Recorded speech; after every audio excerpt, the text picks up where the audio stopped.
Tonight is Monday, August 11th, 2014, and this is a meeting of the Board of Education, District 64. Vicki, can you please take the roll? Dan Collins. Here. Dr. Paterno. Here. Scott Zimmerman. Here. Dr. Borelli. Here. Vicki Lee is here. John Heidi. Here. And Bob Johnson. And Bob's not with us tonight. We'll get him any information that comes out. I'm sure he'll be interested in getting this delivered to him. Tonight we don't have an extensive agenda, but nonetheless all the important. A little over a year ago, the board decided that we were going to settle on MAP scores or individual testing scores as an important criteria for measuring educational growth. We've had several reports given to the board since that time, and tonight is an endeavor to clarify and really bring into focus, not only for us, but for the community, as far as what these MAP scores will really mean. So I'm in particular looking forward to this presentation. We've got a couple of other items that we will go through, but let me start off by asking if there's any public comments on anything that is not currently on the agenda. And not seeing anyone asking for public comments, I will immediately turn to Dr. Heinz, and we can start with our MAP testing. If I may, just before we turn things over to Dr. Hinton and Dr. Collins, I would like to introduce what we hope will be our new assistant principal for Carpenter and Franklin School, Emily Leck. If you could stand up. I'll tell you a little bit about Emily and the process that we went through in finding her. After the job is posted, a committee is usually formed that will screen online applications, and we received 100 applications for the position. 8 candidates, after reviewing a number of candidates, were selected to come in for a committee interview that consisted of administrators and members of the teaching staff from both schools. 2 candidates were then brought forward for an additional interview. And then the final step was one last interview where I had the pleasure of meeting Mrs. Leck with Joel Martin, and we've decided that she brings nice experience to the table. As an intermediate school teacher, she's been a teacher leader in a variety of districts. She's very well versed in data and how to interpret it and use it. She knows a lot about the Common Core, which is very important in this day and age in education, and she's led some specific professional development opportunities, most recently in District 64, which is Evanston and Skokie. So we felt not only does she have the skill set, she has the right temperament, seems extremely organized and detail-oriented, which is very important when you're an assistant principal, especially one that's going to be traveling between 2 schools. So we feel like she'll do a nice job filling in for Stephanie, who has been promoted to the Washington principal position, and we're very pleased to have her join District 64. So welcome. Okay, presentation on MAP data. Okay, so as Dr. Borelli introed, Dr. Lopez and I, who both know quite a bit about MAP ourselves, agreed that there was one person in the neighboring community that probably knew more than both of us combined, and that is Dr. Phil Collins. He is currently the superintendent in Niles Township in Morton Grove at Parkview School, and we have, after meeting with him in his office for the better part of the morning, kind of getting him up to speed, as Dr. Borelli shared, where we've been with MAP, where we'd like to go with MAP. He is going to provide you with some overview information, and then really he wants to open it up to you as a board to find out what questions you have that he can help answer, what clarification he can bring to the process, bless you. Then he is, Dr. Lopez, he has reworked the spring data that she provided a presentation on a few months ago to include some of the new learnings and the takeaways that we came away with when we met with Dr. Collins. And hopefully, after this session, we have a real clear direction in which we will head using MAP data in the future. Okay, so Dr. Collins, Dr. Lopez. Thank you. Just a little bit about my background. I'm heading into my 3rd year as superintendent in Morton Grove School District 70. Prior to that, spent 10 years as an assistant superintendent in Glenview District 34, and 7 years prior to that as a principal in Arlington Heights District 25. Actually began using the NWA and MAP assessment systems about 18 years ago or so. In Arlington Heights 25, we were one of the first 3 districts in the state to start using the assessment system. So I've been involved for a number of years in a variety of different ways in terms of both implementing it at the building level, but in particular, really helping make good use of the data, both at the classroom level, also at the building level, but then also at the district level. So I've been involved in this process and in these conversations for a number of years. So really where I'd like to start is to really kind of start with your question. So I'd like to frame some of my thoughts around your questions and what are you wondering about, what are you struggling with, what would you like to know a little bit more about related to the MAP assessment system overall, or how we can potentially use it at the district level as part of a strategic plan, as part of setting goals and such. Well, just to get the ball rolling, from what I understand of the MAP score testing, it utilizes an RIT scoring system. Mm-hmm. Not quite sure what that is, but they use an RIT scoring system. NWEA measures some national achievements based on a grade.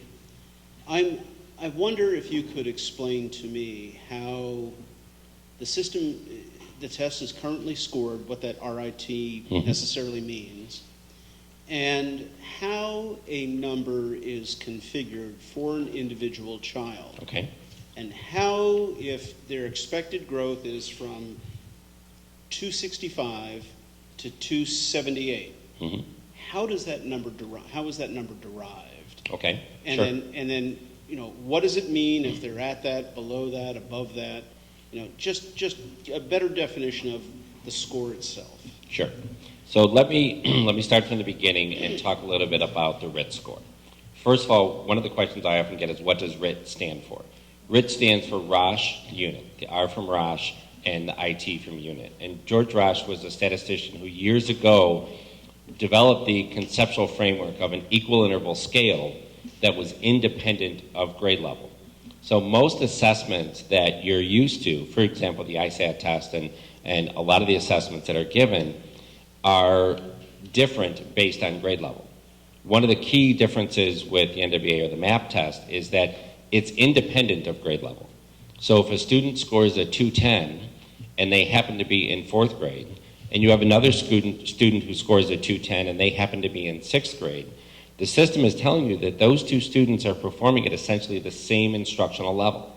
Yes, that 6th grader has been exposed to more instruction, but in terms of what those students are capable of, they're really showing similar capabilities between them because they're scoring at the same level. So we kind of take grade level off the table in terms of the assessment itself. Now, grade level will... Are you saying then that 4th grader and that 6th grader were tested on the same exact material?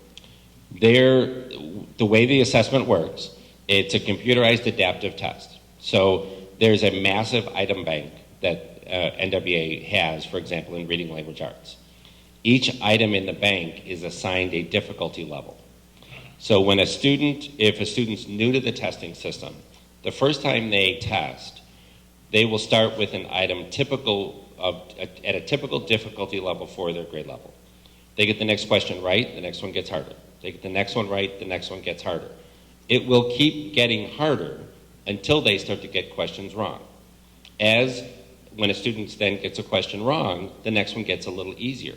So the computer is continuously adapting the difficulty level of the questions based on the child's pattern of correct and incorrect answers. That item bank for a 4th grader and a 6th grader, there are some slight differences, but both the item bank for both of those versions of the assessment can get to the same difficulty levels. So a 4th grader can score just as high and can see some very similar items to what that 6th grader is seeing, particularly as they retooled the assessment and added to the item bank as they've moved to the Common Core version. So it's no longer are students capped by items that, well, essentially as a student as a fourth grader is going through it, they're not going to get to items that are significantly easy for them and stay there. They're going to get to items that they can't do. So for some of your high achieving students, that can be a new experience, because high achieving students tend to be very accustomed to getting everything right and it being relatively easy for them. I tell students all the time when we begin the testing process, you will get items wrong. The test is designed for students to get about half of the items on the assessment correct. And part of what I tell students as part of that is, if you never get anything wrong, how do we know what you need to work on? In order for us to know as educators what you need to really be working on next, we need you to get some things wrong. Otherwise, you could be topping out on other things that we're doing, and we don't know where that threshold is. So, yes, they will see some similar items, and they will see items of similar difficulty. That's one of the benefits of it, because it takes that artificial ceiling off of the classroom, or off of the assessment. Because typically in high achieving districts, you're going to have students performing stronger here than in some other districts. And we want to know, what are those students capable of? We don't want it to be limited by a static assessment. I mean, that's frankly part of, I've seen this in a couple different districts now. I have students every year in my own district who I know full well they're capable of more than what they're being tested on in the ISAT. But I know that because it's a static assessment, they're not going to get to those kinds of items. On the MAP assessment, they do. So we find out where their potential instructional level is. So that's a key difference in the overall assessment. So that's in terms of kind of the general structure of the concept behind the assessment. And that really, frankly, is one of the draws for a lot of higher achieving districts, because they want to find out, what are our kids fully capable of? So that's in kind of the structure and design of the assessment. NWA has developed national norms to identify what is a typical score for third graders across the country, for fourth graders across the country, for fifth graders, and so on, for the fall and for the spring and all the different subject areas and all that. So you have some comparative information to national norming studies. What is very common in a lot of districts, particularly districts like yours, and for example, when I was in Glenview, national norms really don't cut it for a district like yours. You're going to want to set targets and set your goals higher than that. And that's great, and you should. One of the key pieces I think is important to look at is, what has been the history of our performance, and what do we see as those next steps as in terms of where we should be shooting for in terms of it.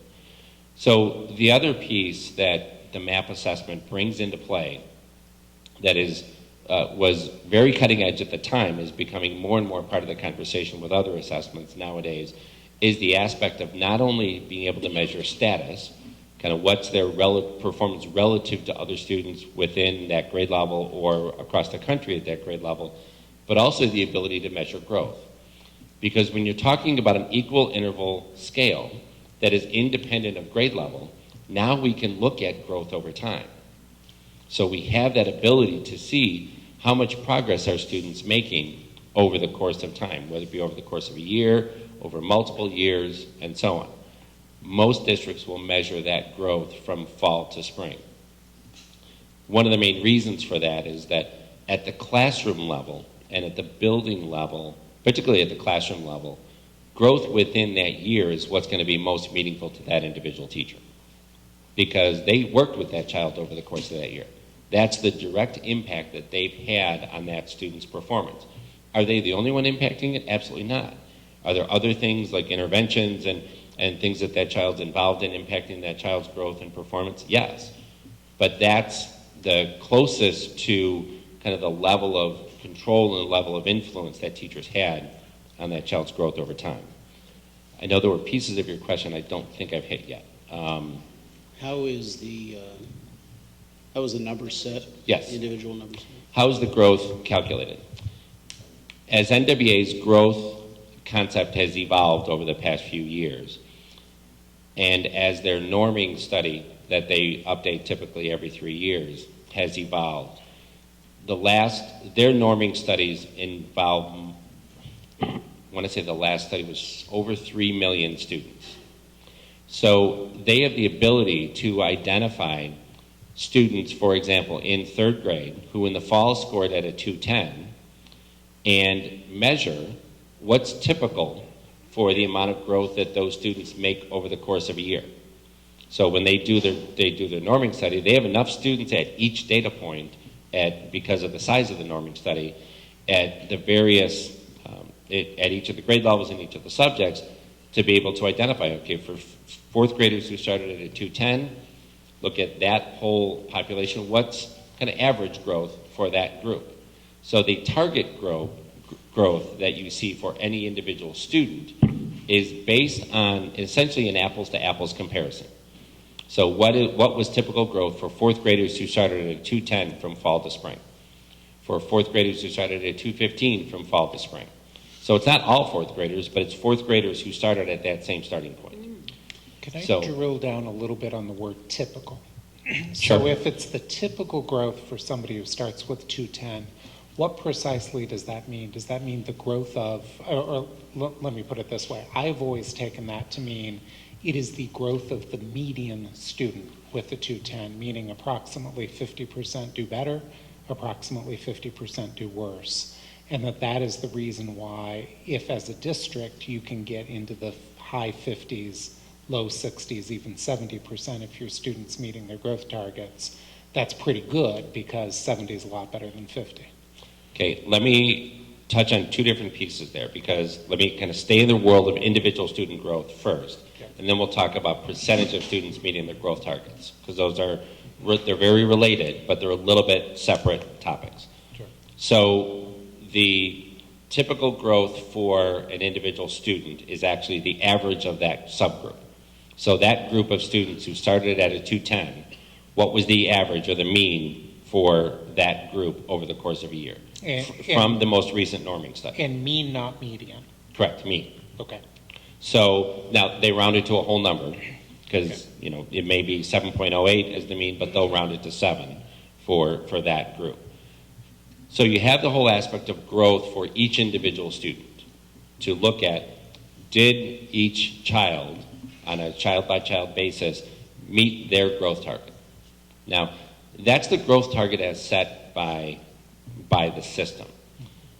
There are times when we're working with individual students or individual cases where we set higher targets for individual students because we want to make more than typical growth, particularly for some of our struggling students. Now, we never go below the typical number, but there are times that we'll say, you know what, typical for over the course of the year might be 7. We really want to shoot for 10. We want to shoot for 12 for this individual student to help that individual student close the gap. The other advantage to the NWA assessment system is that 210 is not just a number. So let's stay with that 4th grader who scored at a 210. There's information behind the system. You may have heard reference to Descartes at times over the year. Descartes gives us some information about what does a 210 mean? What instruction level, what kinds of things is that child ready to learn who's scoring at a 210? So we have some information about what those numbers mean, which can be very helpful in terms of planning instruction for what are the next steps for that child. Okay, so that's another piece that adds value. You're not going to see that so much at the board level, but particularly for the classroom teachers and building level to use this information, that's what makes it very meaningful and helps make it meaningful at the classroom level. So that's individual student growth. Let's talk a little bit about... If I can interject 1 second. Sure. You said before that the numbers for this district, we want to see higher numbers. Mm-hmm. Reflecting national norms is, we should be able to be beyond national Correct. norms.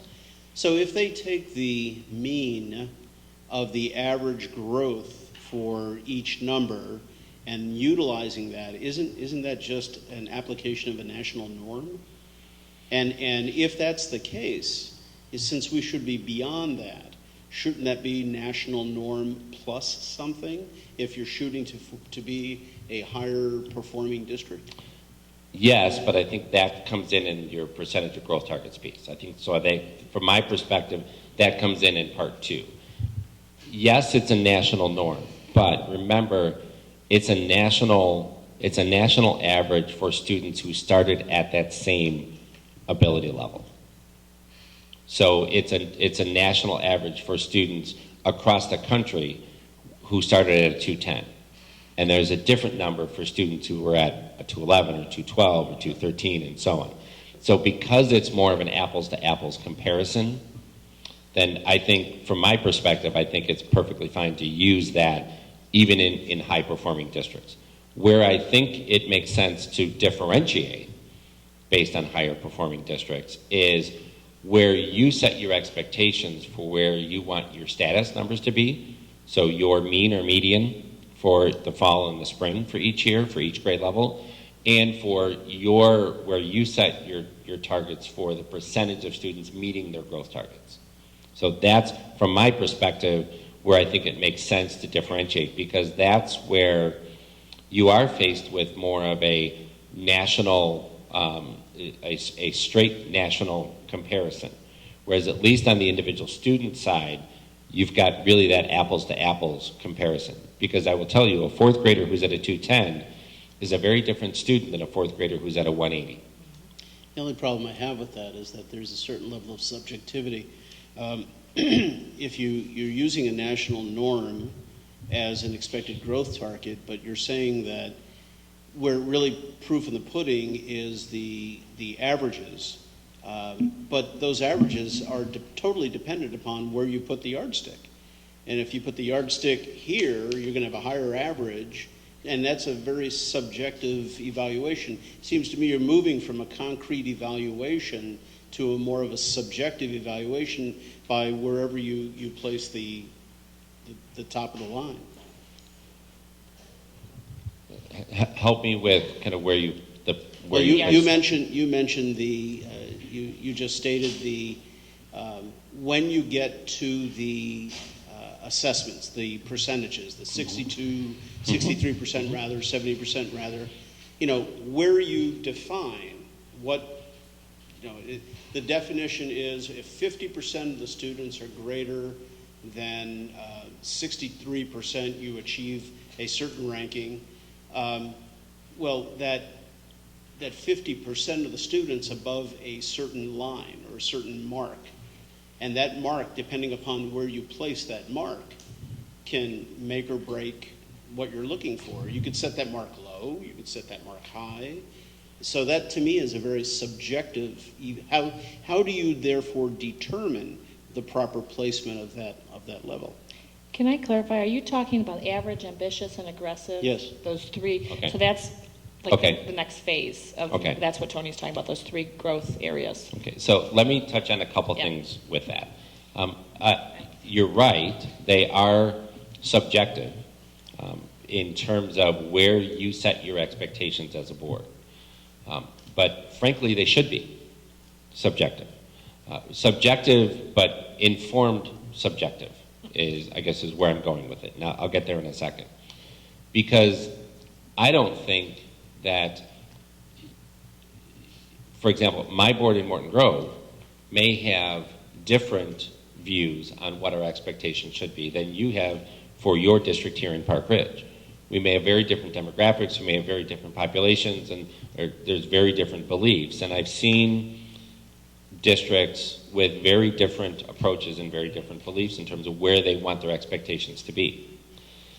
I've seen everything from districts to really strive to be both high performing in terms of status measures and high growth districts, to districts that have really shoot for being high performing but are okay with more typical growth, to districts that, if we've got typical performance and typical growth, we're okay. Okay. Now, My experience in my 10 years in Glenview, we started at the point of looking to be really a high-performing and typical growth district. We evolved to the point of really shooting for high performance and high growth. Now, and I will tell you, that's a pretty strong, pretty high bar to set. It's fine to set that bar, but recognize that to look at high performance and high growth on top of it is a pretty high bar to set. So, because here's another piece because of the structure of the NWA assessment system that comes into play. On most assessments, your high performers are going to do just fine and are going to perform very well, particularly when you start to go down the road of growth. Your high performers are now going to be challenged differently to continue that growth compared to what assessment data you had seen prior to MAP.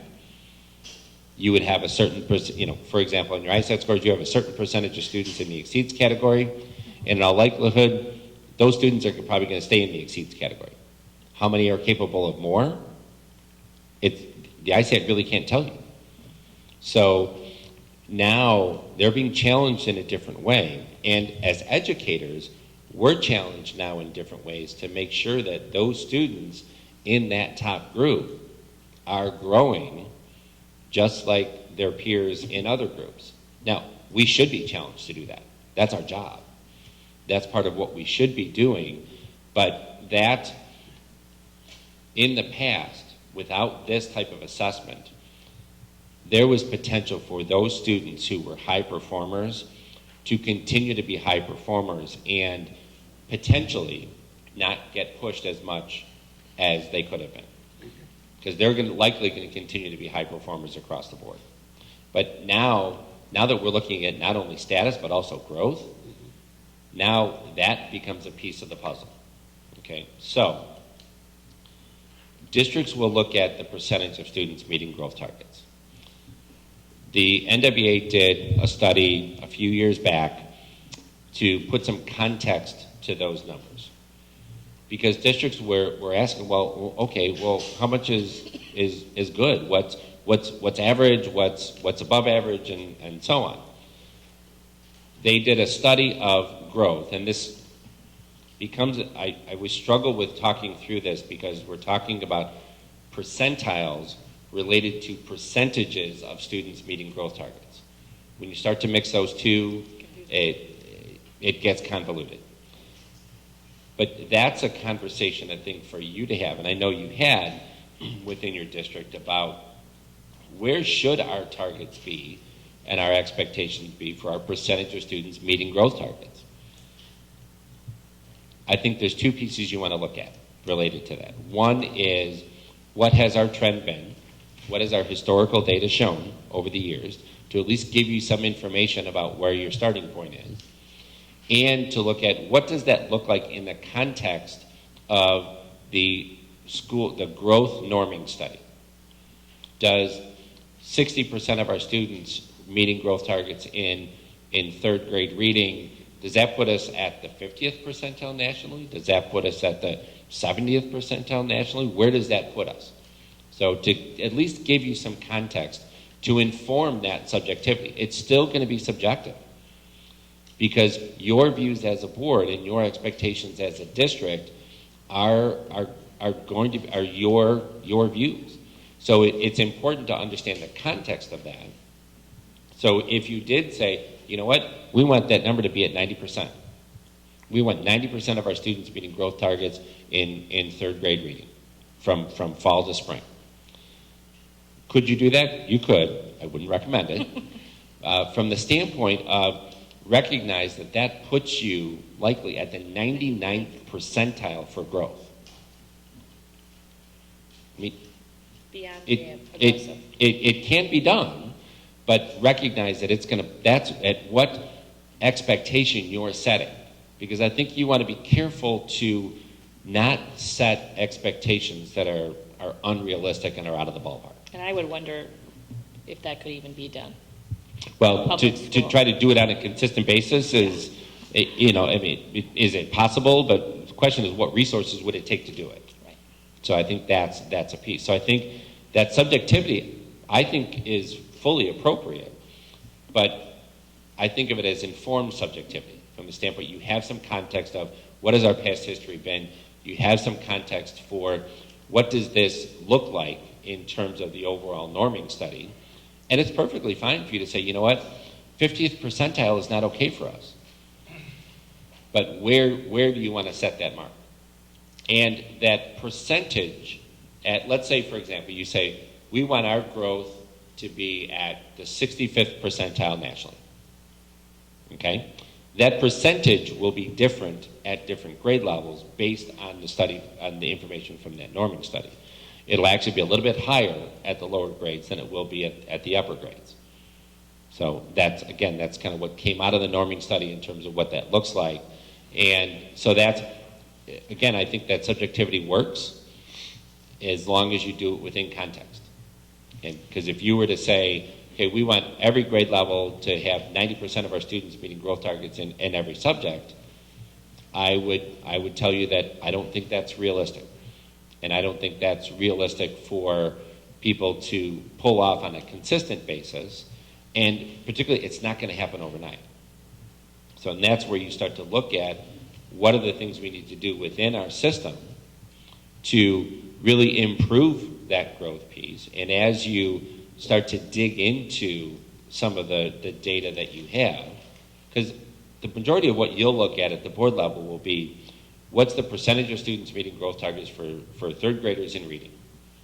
But at the administrative level, there's more of an ability to dig into that data. Well, is that data consistent across the schools? Are we seeing differences in different schools? Are we doing things differently in different schools? Are we seeing students who are performing lower showing better growth than some of our students who are performing higher? Are we, in terms of our higher performing students, or our students who may be in a specialized program meeting their growth targets, but some of those students just in that next tier, maybe they aren't? So I was in a district where 45% of our student population was performing in the top quartile. So we were skewed to the right. Some of those students were in our gifted program. A lot of them weren't. Because, yeah, they were at the 75th percentile nationally, but that didn't make them gifted in our district. So that group became a key group for us to look at what does that performance look like and where do we need to focus some of our efforts in terms of improvement. One of the things that I've said for years, based on things that I learned years ago about the assessment system and assessment in general, is that the data doesn't necessarily give us the answers. It helps us ask better questions. We can ask better, more targeted questions about what do we need to look at in terms of where we focus our efforts and where we may need to put some resources or put some additional work into helping teachers be successful and helping them work with kids on a daily basis to meet their individual growth targets that we talked about over here. So that's where, as you kind of dig into some of that, you can start to see where are some of those pieces. Because it may not, I mean, third grade overall may look just fine. But as you dig into the details, you may see, you know what, these groups are doing pretty well. We get some groups over here, not so much. So what do we need to do with that? And that can happen at the district level, that can happen at the building level, in terms of really kind of digging into what is the data telling us? What's the story here? So. Yes, kind of two strands of question. One is around variability, which we haven't really talked about in terms of the NWA, in terms of the MAP test. So we do MAP tests on, say, a Monday morning, and a kid walks in and gets a 210 in reading. And let's suppose for kicks, you tested him again on Tuesday morning. Do we have a sense, or does NWEA have a sense of what we would expect that 210 to look like the next day? The standard error of the assessment for any individual student is right around 3. Okay. So in all likelihood, that student, that's why if you look at the individual student score reports, you'll see if you had a child who scored a 210, it will actually show you on the two sides 207 to 213. So you see the number in the middle in bold, that's what their actual score was, but you have a standard error of plus or minus 3. And then is there any research on variability in testing conditions? So say I take a class in the fall and I test them first thing in the morning, and then I take the same class and in the spring they happen to draw the Friday afternoon slot in a room with no air conditioning. Any kind of research on what we should expect the impact on scores to be? I don't know that I've seen research specific to those questions in and of themselves. I know NWA has done some studies, there may be studies out there, but I don't know that I've seen them. NWA has done some studies related to the amount of time that students take on the test. Mm-hmm. So, and not that any of your students would do it, but I've had students at times who don't necessarily put their full effort into the assessment and just kind of go through and choose B for every other answer or C and so on. There are some fail-safes built into the system that if a student takes the assessment too quickly, the student will actually get a message at the end of the assessment saying, your test was invalid. It's an interesting thing to watch when when it comes up on a student screen and they see the look on their face.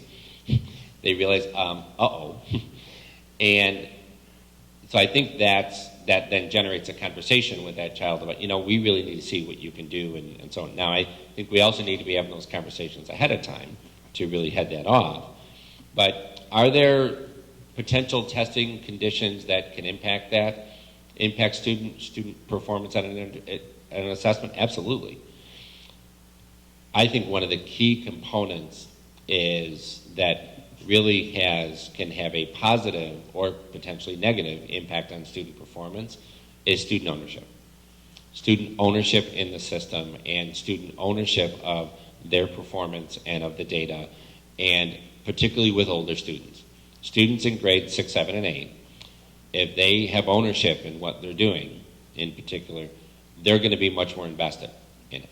I've seen a lot of districts go down the road of using the NWA data, the MAP data, to set goals with students. So they know, okay, here's what my typical growth target would be over the course of this year, but here's what I'm shooting for. And as you build that student ownership into it, they're more likely to be invested. I've had two of my own children who have gone through middle school, and believe me when I tell you that when they weren't interested or invested in something, they didn't put out their best effort. But if they are invested, then you're going to see a much different performance. There's actually a list of about 7 or 8 or 10 questions that I typically share with groups, particularly when I'm working with teacher groups, about things to think about when student performance doesn't match what you think you see in the classroom. If students are performing, you got the student who's performing strong all the way through, but you know what? They took the assessment and it just didn't happen. Their performance just wasn't there. There isn't one answer to that because it's going to be on a case-by-case basis, but it's at least a list of questions to think about and think through. Mm-hmm. If there was a significant issue in that child's home the night before that is on that kid's mind, that student's not going to be as focused on the assessment that next day. So are there factors like that can impact it? Yes. Sure. I think the more students understand the system and you build that ownership piece into the assessment system and it's meaningful, then you're less likely to have issues like that. Mm-hmm. And then my final variability related question is there any research on the variability that a district could expect for a particular grade level in growth targets? So let's say the 3rd grade, in reading, we're getting 58% of kids meeting their growth targets this year. And we don't change anything, we don't work on anything, we just take the measurement and put it in a cabinet somewhere. And then next year, we do it again. in theory, you would expect to get another 58%, but you got a different set of third graders this year, and there's natural variability in any statistical measure. So is there, would I expect a 58 to stay a 58? Would I expect it to range from 56 to 60? Or is there any knowledge on that? In the school growth study, and I don't remember the numbers off the top of my head, but I know that there's information in that study about variability. One of the things that I tend to start to look at when I start to see things shift dramatically from one year to the next with different groups of students is I start to look at, as much as we can, performance over time. What kind of progress our students, we did this with some of our middle school data in my previous district, where we looked at what kind of growth are students making from the fall of 6th grade to the spring of 8th grade. So what kind of, over the middle school years, for those students that were there for that entire time, and what did that growth look like over that? So I think there's a number of different ways to kind of start to dig into that. You may also, there may be other variability factors that impact that in terms of how many of those, what percentage of those students have been with us for 2 or more years? What percentage was that a grade level that had a significant number of move-ins? What did that data look like across buildings? With bigger sample sizes, you're less likely to see as much variability because you have about how many students in a grade level? Yeah, across the district. Four. So if you have 400 or 500 students across, in a grade level across the district, you're not going to see as much variability in those numbers as I might when I've got 100 students in a grade level. Okay. So, because for me, 5 or 6 students, that could shift it, that's 5% for me. So but I believe there's some variability information in that school growth study that we could definitely pull and take a look at. Okay. And then my last question is not about variability, but it's more about time frame in terms of setting goals. So let's say we decide we want a growth goal and that's really where we want to make improvement. And, let's say we are in, the high 50s right now in terms of percent of students in any given grade level meeting targets. And we decide we want to be at 60. Okay. We decide we want to be at 63. What kind of time frame do most districts have to hold that goal for in order to expect to achieve it? So for instance, if it's a 1-year goal, if today's August something, if we decide that this coming year that we're going to do a percent of students meeting their growth targets that's higher than we've ever done before, my guess is we're not going to achieve that because that's not enough time to figure out why we weren't meeting that goal before, to make changes in curriculum, changes in teacher training, have principals, pull together a group of teachers and say, hey, this one group you've got to do something with. So I imagine it's got to be longer than a year, but how much longer? Is there experience on how long you got to carry this through? I would suggest that, and this is kind of based on my experience and what I've seen, I would suggest start with a 3-year window. But you want to monitor that on an annual basis to see what happens. So in my previous district where I had a 10-year span there, we started with our targets and our expectations at a certain point. When we saw that for a couple of years running, we were hitting it, we said, you know what, it's time to up the ante. It's time to take that next step. Now, we didn't take a step from here to here at that point. We took incremental steps along the way, but we said, you know what? Because what you want to do, ideally what you want to see is performance that you're able to maintain and you're able to see consistently over the years, and you don't see those individual bumps in the road over time.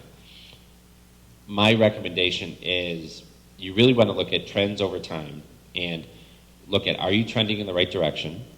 Are you potentially not trending in the right direction. But I hesitate to make too many jumps or leaps based on one individual year of information. Now, that individual year of information may cause me to dig further into what do I think happened there. But in terms of any kind of major shift in direction, I hesitate to do that. So I think as you look at your trend, at your data over time, and say, okay, here's around where we've been. Let's say we've been trending at right around 58%. You know what? We think 62 is reasonable. We're going to give you a couple years to get to 62, and we want to see it get to 62 and stay there. And you may go from 58 to 57, but then maybe things start to kick in, and maybe then you kick up to 61 in the following year. So I think I typically suggest start with a 3-year span, but you also, and it sounds like you're definitely in this ballpark, you want to be reasonable. So if you said we've been trending around 58, we want to see it at 80 in 3 years. I would say that's going to be pretty aggressive, and I'm not sure that's terribly realistic to make that type of jump. So. Well, can I ask a quick question? Mm-hmm. So this district started with the Common Core line map assessment last year, so the 13-14 school year. So when did Parkview switch? 12-13. Okay, so you're a little bit ahead. Did you kind of did you stop looking at your trend data from the map assessments that weren't Common Core aligned, and did you use your 12-13 year as your baseline with the new assessment and then moving forward? I've kept the trend data in there so we can see that previous history, but recognizing that things changed to some extent in terms of the structure of the assessment, and really I kind of equate it to in the organization of the assessment. Because what NWA did when they went to the Common Core version is they're using many of the same items, the vast majority of the same items. They've now mapped them to a different set of goals. Probably the biggest shift in the Common Core version from NWA is the number of nonfiction items that a student will see on their assessment, because the Common Core is much more focused on nonfiction. The reading language arts, the reading assessment has 3 goal areas, one of which is nonfiction reading. So and the items are pretty equally distributed across the goal areas. So a student's going to see probably 14 or so items in nonfiction reading. In the previous structure in the previous goal structure, based on the number of items and number of goals, a student would see probably, I want to say 5 to 6 items of nonfiction reading items. So depending on what you've been doing as a district in terms of nonfiction reading and upping the ante there and really pushing that envelope, that can be a significant shift for students when you're now seeing several more items that require nonfiction reading strategies compared to what you saw before. So that, from my perspective, is one of the biggest changes in terms of kind of what could impact that data. So we've kept our previous years in there, but recognize that the rules of the game changed to some extent as of 12-13 when we made that shift. Couple of things. I really like the individual RIT scores and how they can be compared and contrasted nationally on an apples by apples comparison. I like that. That's very meaningful to me. What I'm still really struggling with is when we get to the percentile or the percentage of students who meet their growth targets. Now we're contrasting and comparing that to a national sample that is not apples to apples. Correct? Okay. And that's what we're struggling with. We're struggling with, okay, so to what should we compare our district numbers? Should it be a national norm? What does, aggressive growth mean? I mean, NWEA has its own idea of what that is. We don't know what it's based on. Is that a statistical analysis? What percentile is 70% or more? Is there a chart where we could see that? That would be very helpful for us. Right. So if we know that, wow, if we get to 70%, we're in the top 5% nationally, wow, okay, we could compare and contrast and see that. That would be really helpful. So I'd like to see that, number one. Because the labels are very, very subjective, and I don't like that we've been using the language of NWEA without us determining what is aggressive or ambitious for us. I think we should determine that, not this group. I'm losing the train of my thought for the other question that I have, but I guess just going forward, do we have that information available to us? And then how do we, and this is more of a kind of everybody needs to be thinking about this, how do we determine, do we compare ourselves to a national norm, a state norm, 20 districts, collar districts, all that? What are the best ways that we can do that so that we can answer the question, how are we doing, and are we doing well enough with the resources that we have? Right. The school growth norm study can identify for you if we have 70% of our 7th graders from fall to spring who are meeting their growth targets in reading, what percentile does that put us at? Okay. So that school growth norm study has that full chart, every grade level, every subject, whether you do growth fall to spring, fall to fall, spring to spring, and so on. It's all in there. So yes, that information that you have that at potentially at your fingertips. The ambitious, aggressive growth component. No, I've actually not seen that piece from NWA. It was my understanding that really was more of an internal conversation in terms of identifying what do we consider, you consider as ambitious, as aggressive, and it was? Okay. Because I haven't seen them publish that anywhere, but it was with input from them. From my perspective, what I've done in most situations is really kind of looked at our trend over time and looked at what does our historical data show us? What do we think is a reasonable next step in terms of pushing that? And where does that put us in the context of that school growth norm study? So whether you choose to use the ambitious and aggressive piece as it currently stands, that really is, it's somewhat of a philosophical conversation for you guys to have as a board and administrative team to say, okay, what do we think is reasonable? Where do we want to be?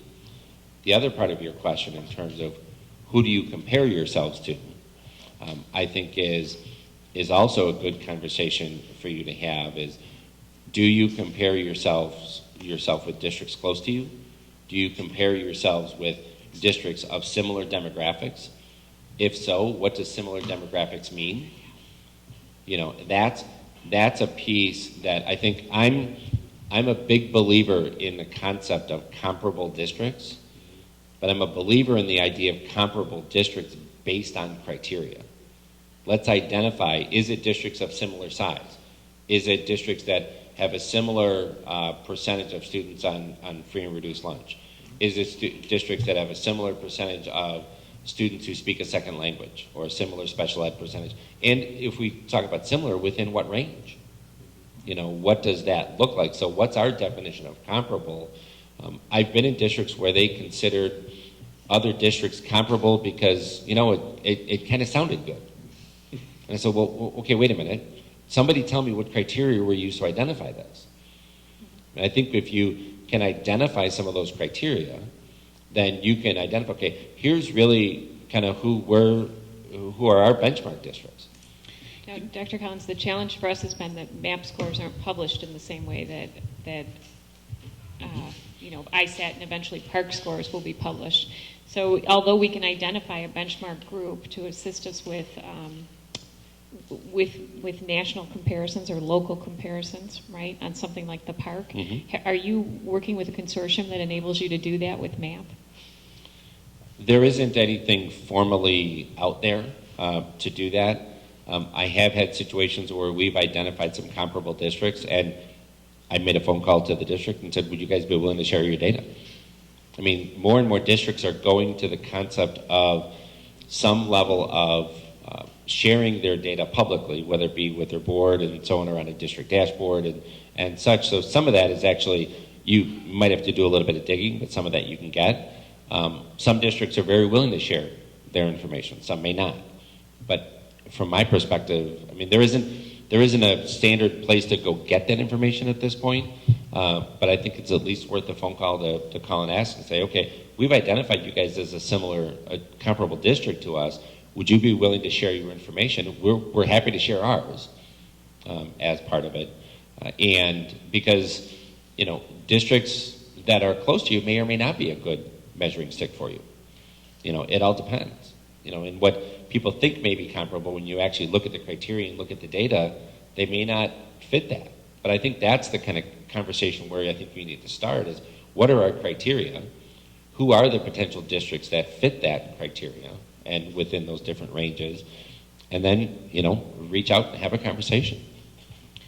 You know, this kind of, as I listened to Dathan's question and your answer here, it sort of strikes me that there really are almost philosophically two types of goals that one could have. The goals that I hear most often from the administrators are of the variety of improving your personal score sort of thing. You know, where am I? What's the next step? Sort of like if I were going to the gym and I can bench press X, you know, next I'd like to be able to bench press X plus 20. Right. And, you know, without worrying about whether the guy next to me can bench press twice as much. The other kind of a goal is to actually say, how good a school district are we? You know, and that's more for comparative purposes. It's more for our constituents even. You know, because they want to know, you know, with all the tax dollars I'm paying, you know, are we a good district, a great district, or a below average district? And that's not related to self-improvement. That's just related to knowing kind of globally, you know, is this district better than that district? And so one of the things we'll have to think about as a board is which kind of goal is more meaningful to us. Do we want to set kind of a self-improvement goal where we can say, okay, 3 years from now, we want to be a little bit better than we are today, here's how we'll do it? Or do we want to set some kind of a goal that allows us to tell the public, we're a really good school district, here's why, look at them, and them, we're better than them. And we'll need to figure that out. Yeah, I mean, John, respectfully, I disagree a little bit that they're that different, because if consistently, you know, just play pretend, if we're growing at X, if all our students are growing at X, and many other districts around us are growing X plus 2 or X plus 3, that does tell us something about how much we're growing, because if you do nothing with certain students, absolutely nothing, don't teach them a darn thing, they're going to grow a little bit, okay? So if we see growth with any number of students, we could just say, well, they're growing, good enough. But if everybody else is growing more, then we should wonder, are we growing the way that they should? And I think when we compare, we do get a sense, not just so we can, you know, pound our chest and say that we're great, or you know, to say that we've used our tax dollars wisely, but are we growing as much as we should, given our resources? Yeah, and I guess I didn't mean to suggest that one's better than the other. Okay. You know, because actually I think there really is a fundamental choice to make between them. And I agree with you that one can get to improvement even by choosing a goal that is based on, are you better or worse than those around you? My only point is basically, when one sets the goal, you can either start from the point of where you are now and add a little bit, or you can start from the point of what's everybody else doing and how do we fit in. I see what you're saying. That's valid. And to be honest, I'm not sure which, as board members, you know, in a way I'd like to do a little bit of both, you know, if one could, because I too would like to answer the question of how do we compare. So John, just so I understand, so I mean, you're saying there's really two pieces. There's our own growth, right? That's what we're trying to figure out, and then there's the comparing that growth versus our peers. Yeah, I mean, to put some concreteness on it, let's say that and I'm just going to pull random numbers out, let's say that 58% of our kids meet their growth targets. One way to set a goal is to say, let's shoot for 62. It's a little higher than 58, you know, and when we get to 62, we'll shoot for something higher than that. And you set that without really worrying too much about what anybody else is doing. The other thing you could do is you could look around and see what our peers are doing, peers defined however we choose to define them, And we may discover, oh my God, our peers are at 68, and that's a lot higher than we are. So we should set a goal of 68, even though it's a long way off, simply because that's really where we ought to at least be equal to our peers, or we ought to be higher than our peers, whatever. But those are kind of intellectually two places you could come from to set your goal. Yeah, and I would say that based on our conversations and our summer meetings the last 2 years, is that my understanding is we've landed on that growth is the way that we're going to measure things. Individual growth. It seems like, Laura, you're behind that, or that's the way you're kind of directing us. Sounds like, Dr. Collins, that's what you're saying to us makes sense. So we've kind of landed there. We haven't landed on a number per se, or we have had some suggestions, but we have not landed on that we're going to compare ourselves to other districts. I have not taken that away from conversations yet. Now, not to say that we won't land there. It's more on our own individual growth is where, but based on the metrics of what, if it's normal growth, ambitious growth, aggressive growth, we're going to follow that formula. That's always been my kind of thinking. Is that No, somewhat accurate? It seems to me that if you, I think it is accurate. It seems to me that if you focus on improving individual growth and maximizing individual growth, rising tide lifts all boats, so that eventually your district score is going to rise, and by affecting this, you're going to be affecting the other number. I think if you work on this top number, you're comparable to other districts, you may be missing some of the individual growth.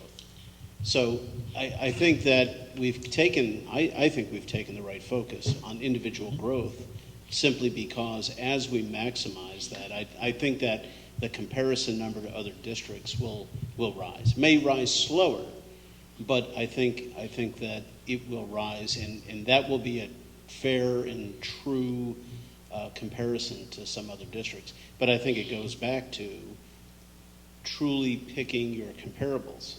We've had discussions in the last 3 years on comparables. I know I've raised that issue myself several times on comparables. And I know we use the North Suburban 40 or whatever it's called. What's it called? Is it the IIRC or? North Cook 40, yeah. And I'm not so sure all of the districts inside that category are necessarily equanimous. So perhaps one of the things that we do is devise a better listings of comparables, and then we can truly adjudicate how we're comparing ourselves to some other districts. You know, taking a step back and listening to what Dan was saying, I go back to the question of why we're exploring this, precisely why, other than the obvious, we want individual growth for students. There's nobody here who's going to say they don't want that.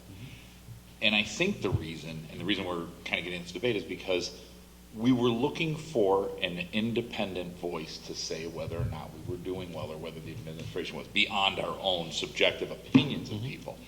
As we're digging into this, as we're seeing the details and how the data, the question maybe is more relevant is this the right way now that we know a little more to judge whether the district is performing well? I mean, we said that because we said as a district, it's not all about money and it's not about ISAT scores, having the highest ISAT scores in the state. We thought individual growth of the student was there. Maybe it isn't exactly or precisely the math score, or maybe instead of just a single grade on our report card for this, we ought to be asking the administration for something a little more detailed. You know what I mean? If I would like to see growth here, here, and here after I research through the data. Do you see what I'm saying? Because I think that's what we're trying to do, and maybe math and student growth isn't the best way to, conclusively prove the district's doing well. And I'm starting to question whether this is a way of answering that question. It's certainly a noble goal, and we should be digging into the scores and trying to push growth as best we can. But is it really the best way to say? I'm just kind of asking it again. I'm kind of rethinking the question we originally had. Yeah, and there really are at least a couple of goals for having this conversation. One is simply to improve our reading and math performance. So whether we focus on performance level data or growth level data, The process of doing that will cause us to identify opportunities to improve our reading and math performance. So that's one thing, and I think that's the thing that the administrators are naturally most comfortable with. That's what you guys do for a living. From a school board perspective, we have that goal, but I think, Scott, you're putting your finger on where we were coming from originally, is I think we do want to be able to answer for our constituents the question of, are we a good school district or not? And in a way that's, not just based on opinion. And so that's where I was coming from with the idea of you could set goals or benchmarks from one of two perspectives. But I think you raise a good additional question of, maybe this is the right tool for the improving the product, but maybe it's not the right tool for answering the overall quality of the district question. Do you have an answer? Do you have an opinion on that? I have a few thoughts on that. One is, I don't think it's an either-or question. I mean, I think you can look at it from a couple different lenses in terms of look at your overall performance. And I think there's value in both lenses. I think there's also, it's important to recognize, okay, we look at it kind of this way for this purpose. We look at it this way for this purpose. One may be more to kind of help us set our goals. Another may be more to kind of give us that comparative piece so we're at least aware of it. We have an understanding of that in terms of what that looks like. I think and the other piece is, in terms of your overall district performance, I think I'm obviously a very strong believer in the use of the MAP assessment data. It's a piece of the puzzle. It's not the whole puzzle. So I think it's good for you to identify, okay, what are the other pieces of that puzzle that we want to be looking at as a district to identify what we define as a good district. And I think part of your question kind of gets to that aspect of, what is our definition of being a good district? Is it status performance here, goal performance here, this performance, this metric here, financial situation here, and so on? It's having that clear idea of what do we consider, what's our definition of being a good district, and what context pieces or informational components do we need to have or want to have as part of setting that definition. And I think that's a great conversation to have. So I think it's one of those, you can look at multiple sources of data and information to inform that conversation. And I think there's value in looking at both your historical data and what are some comparative components that are out there, on multiple levels and multiple factors.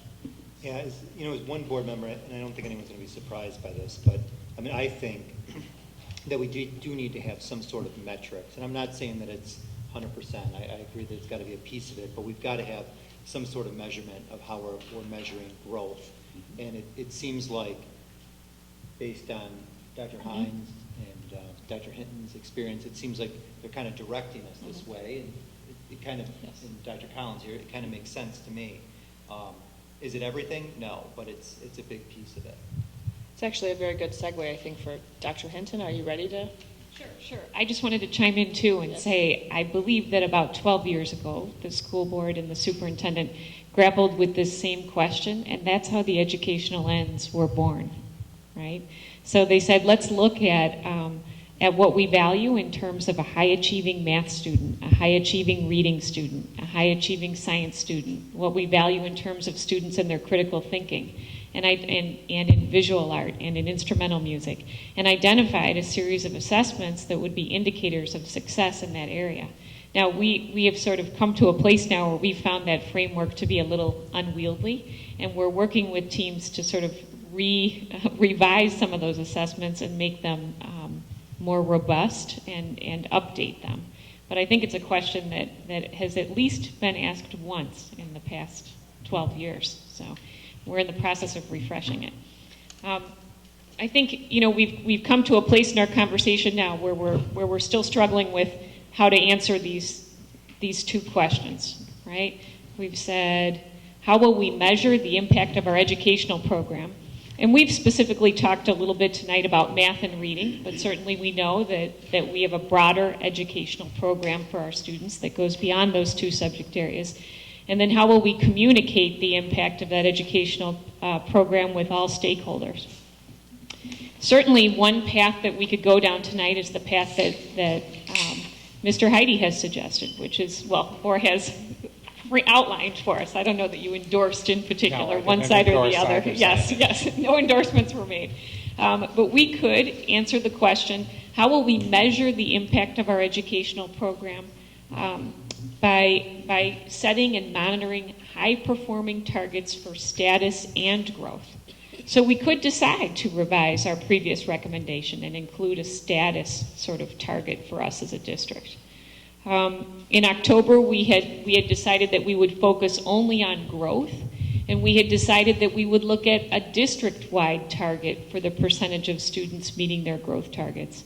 I would revise that now and recommend that we look at targets by grade level so that we can really provide the board with some precision data around the percentage of students that are meeting their growth targets. This is certainly the way that we look at the data at the building level, but it probably makes sense that we align that with the way that we report the data at the board level.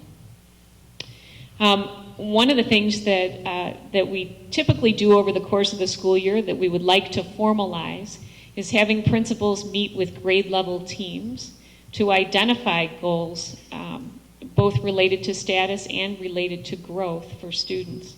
Our teachers certainly do individual goal setting with students, but it is also something that we would like to formalize. So based on our current grade level performance, we would recommend that future targets be identified this fall through our grade level problem solving process with principals and with grade level teams. And then when we think about that last question, that second question, how will we communicate the impact of our educational program with stakeholders? One thing that we could certainly consider is sort of a dashboard summary.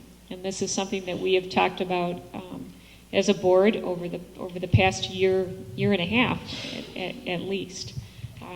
So we could look at having high performance indicators for status and growth for each of our grade levels.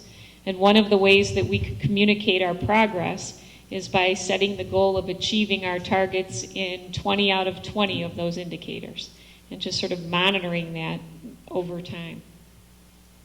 So to sort of understand what that might look like, and as I understand it, Dr. Collins, that's how you communicate your progress with your board, right?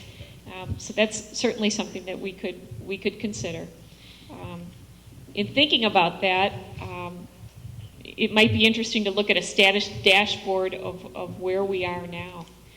So as Dr. Collins said, MAP results are reported using a RIT scale, and that really enables us to look at students' growth over time. NWEA really considers growth, as Dr. Collins said, to be statistically significant, right, when it's 3 or more RIT points. And so for the purpose of our analysis, I sort of constructed this graph so that we can look at targets at 3 points and 6 points above what NWEA might consider a high-performing target. And I can bring that information to you, and we can talk more explicitly about that as we discussed.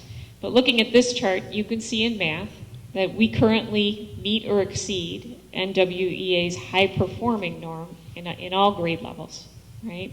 And in reading, we meet or exceed the high-performing norm in all grade levels by 3 or more RIT points. So Dr. Collins had alluded to some of the changes in the map. For example, the map includes more nonfiction assessment items than it has in the past as a part of the transition to the Common Core. That's something that we have been focusing on as a district for several years.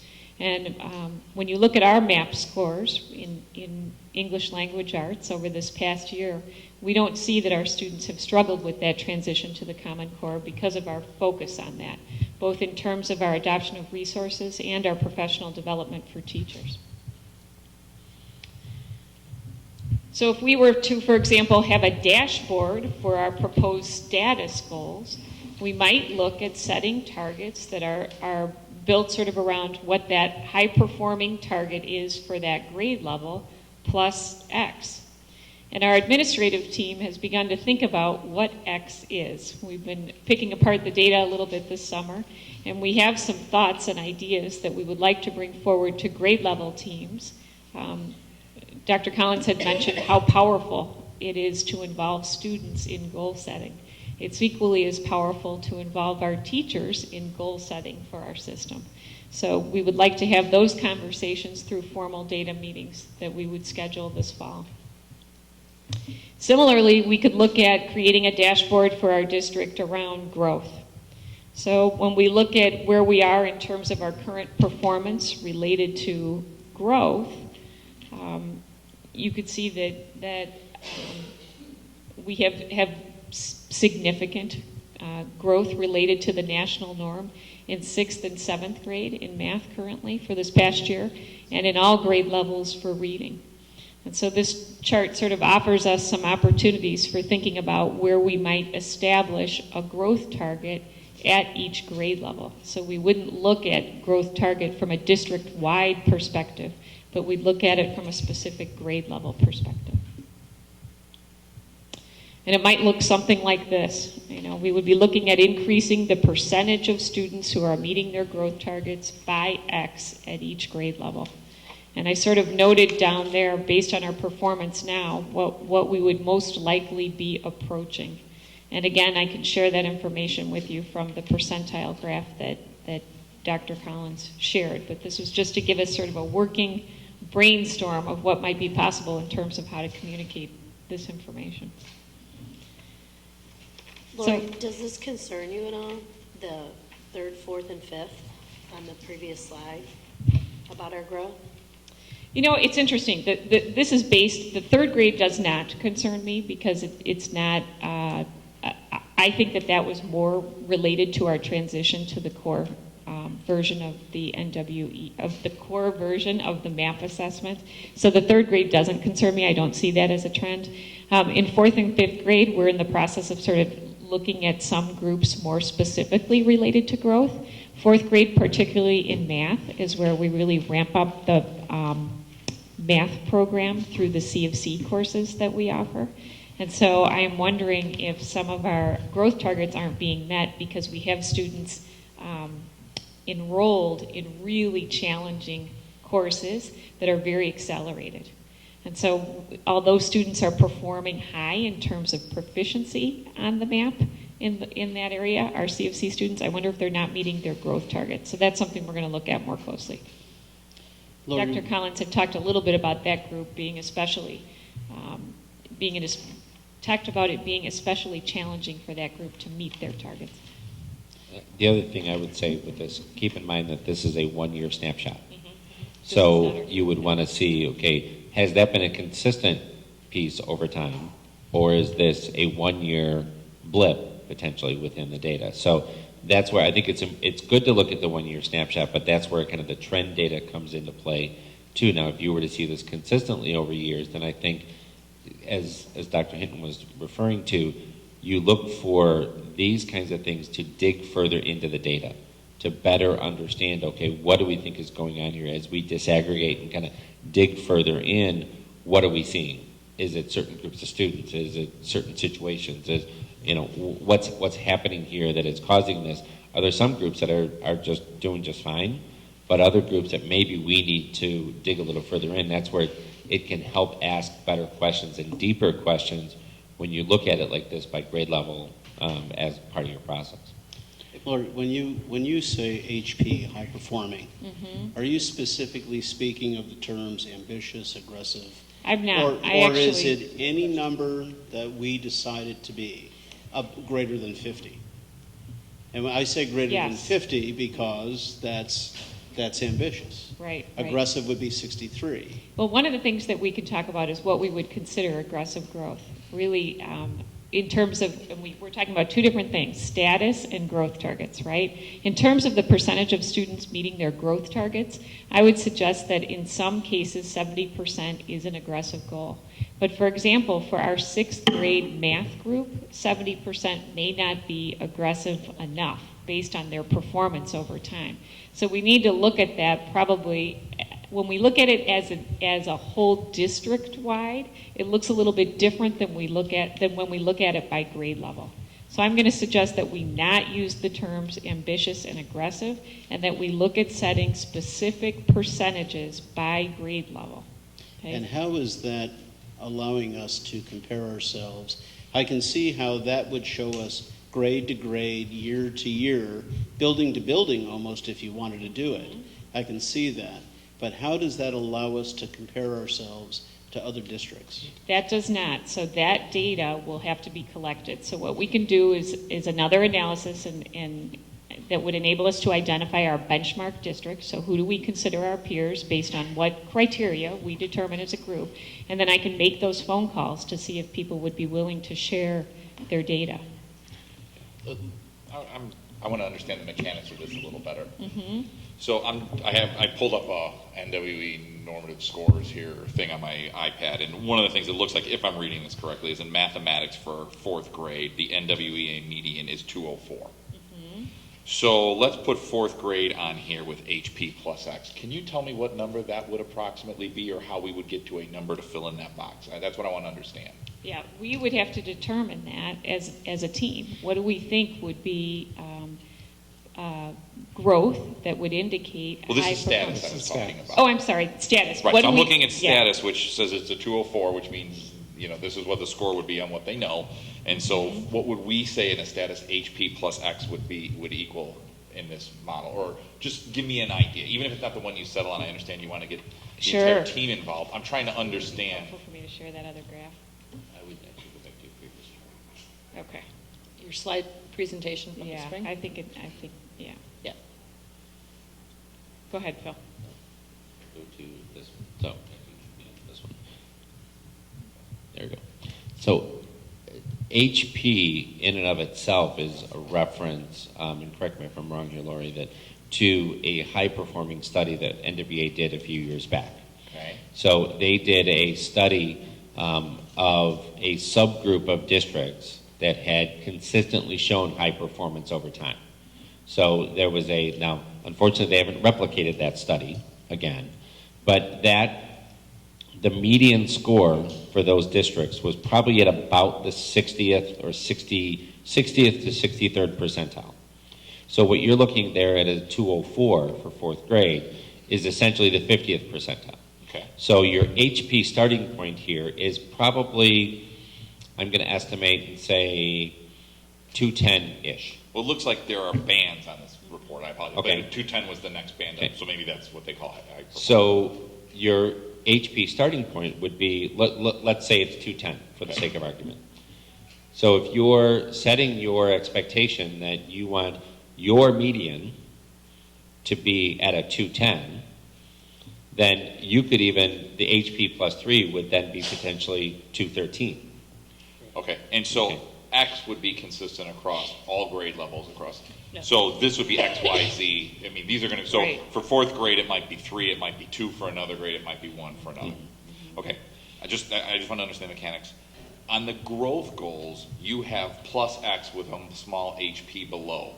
Is that just, it was typed differently, or does that mean something mathematically different than what is on the? It doesn't mean something mathematically differently, but when I looked at our growth goals and where we are in terms of percentiles at specific grade levels, I think that the target that we set would bring us closer to that next place. So, for example, in 4th and 5th grade, we need to set a fairly aggressive goal to help us achieve what we would consider the national norm for growth at those grade levels in the area of math.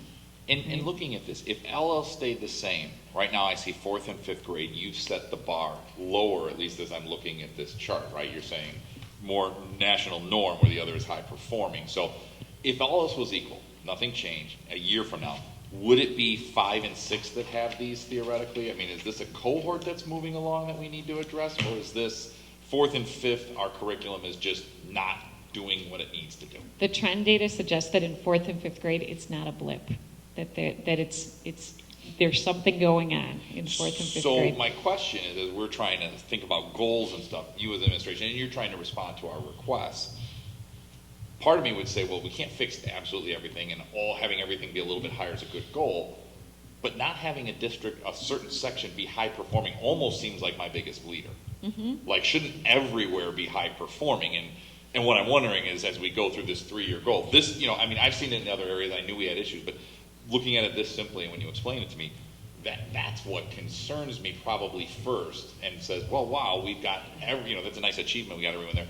Maybe as we're thinking about larger term goals, I'm wondering if it ought to be an interim step in another, because I don't understand with the resources we have and the wonderfully talented staff we have, how anything could not be HP, quite Well, frankly. and what concerns me further is the conversation that I constantly have with you is building by building. So his building may be super high achieving, and my building's not, which of course is going to bring down the mean. And that's why I think it's imperative to look at the data by building, and whether you share that with the building people. But that, to me, because I bet you, if you look at that, there is going to be something those high achieving classrooms are doing that the other ones aren't. So one of the things that the principals created this summer is what's called a principal professional learning community. And we've sorted the data by building, and they're able to look at the performance of teams at grade levels by building. And what they can then do is say, okay, how do you have your reading block structured? How do you have your math block structured? What resources are your teachers using? What resources are your teachers not using? Can we come over and visit, right? So we're hoping by looking at the data that way, that we can give everyone in our system access to everyone else's best ideas. And this is something that wasn't happening Correct. in the This past. is something that we have not done in the And past. The other thing that we have not done in the past is looked explicitly at growth targets by grade level. And we haven't heavily invested from a professional development perspective in supporting people with understanding what the MIP data is and how to use it. So this past January, we had, in October, I had shared with you sort of what our deliverables would look like over the coming years, right? And we're in the process of revising that through this conversation. But one of the things that was one of our deliverables was looking at how we can build capacity to help people use the data formatively, right? So how can we build capacity to help people use the data to change instruction? And we haven't heavily invested in that in the past. And because we haven't looked at growth targets by individual student or by grade level. So when we look at this, for example, and we look at fourth and fifth grade and we say, my goodness, how could this have happened? Some of it is we're in an awareness stage right now, right? We haven't looked at the data by grade level like this. And certainly the opportunity to acknowledge it gives us the opportunity to take action on it, and it will be swift and sure. And were you surprised when you looked at it by school? You know what? It's not. Every school takes its turn in some places on the top, and in some places in the middle, and in some places on the bottom, right? And so it's more a function of having more, which is something that we also have started over the past couple of years, having more grade level conversations across the district so that people have the opportunity, as you've said, to sort of share their best ideas and their best practice. So it kind of speaks to that conversation that we had at the end of last year, or I guess in January of this year, about teacher professional development, right, and instructional practices being the most powerful thing that impacts student learning. So when we give people access to each other's best ideas, it's my hope that we see all of the schools and all of the teams in the same place. But we don't have as a district one consistently low performing school. And that's what I'm asking. Right. Okay. Two questions. One, I'd be interested in your reaction to Scott's observation a minute ago, which is, as one is setting goals, you've set up a system where essentially every grade level has a goal and something to meet.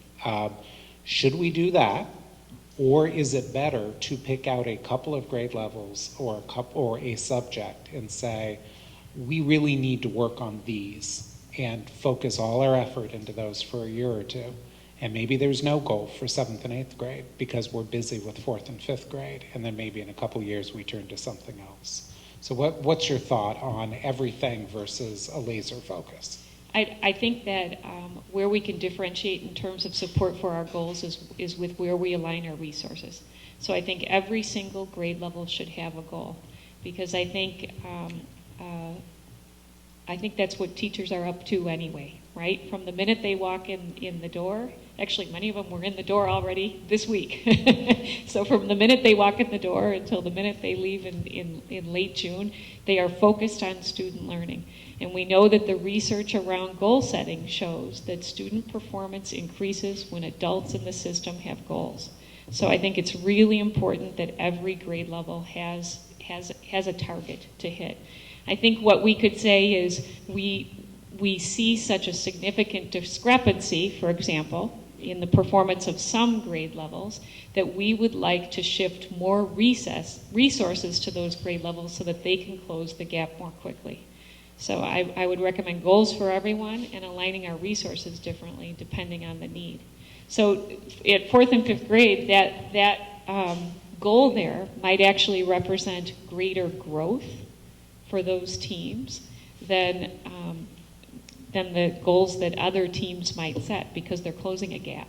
And that's what I was going to say. At third, fourth, and fifth grade, if you go back to the growth dashboard, percentage points, there are 3 or more points lower than the national norm. Right. So to get to that level, it's going to take a concerted effort And training and time to get there. And at So- 3rd grade, again, that's not a trend, it's a blip. It's a So new- this is for the 2013 data. Okay. So Lori, if I understand it, just to make sure, you would suggest that we'd set goals for every grade level, but perhaps the goals at the grade levels outside of 4th and 5th or 3rd, 4th, and 5th in math might be less ambitious or more modest goals for those, where maybe it's HP plus 1 point, where we're really going to spend resources on this, which might be we want to move that like 4 or 5 points, is what you're saying. Yes. Something akin to Well, that. I would like to see people set a rigorous, realistic goal, Right. regardless of where they are. But I would like to, because the gap is larger in 4th and 5th grade, I would like to move more resources there and set an even more rigorous goal. Okay. Okay. And then my second question was, when we last talked about this, we were gravitating toward growth rather than status. And now we have a recommendation that we do a dashboard and set explicit goals on both. That surprised me a little because, one, because it seemed like we were heading in a direction.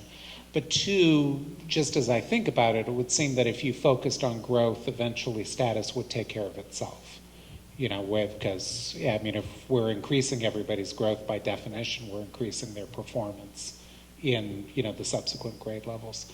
So would it be simpler, cleaner, to just continue to focus on growth, or is there a reason why we really should hit status also? I think Dr. Collins can give his famous peanut butter and jelly speech now, which is status and growth go together, right?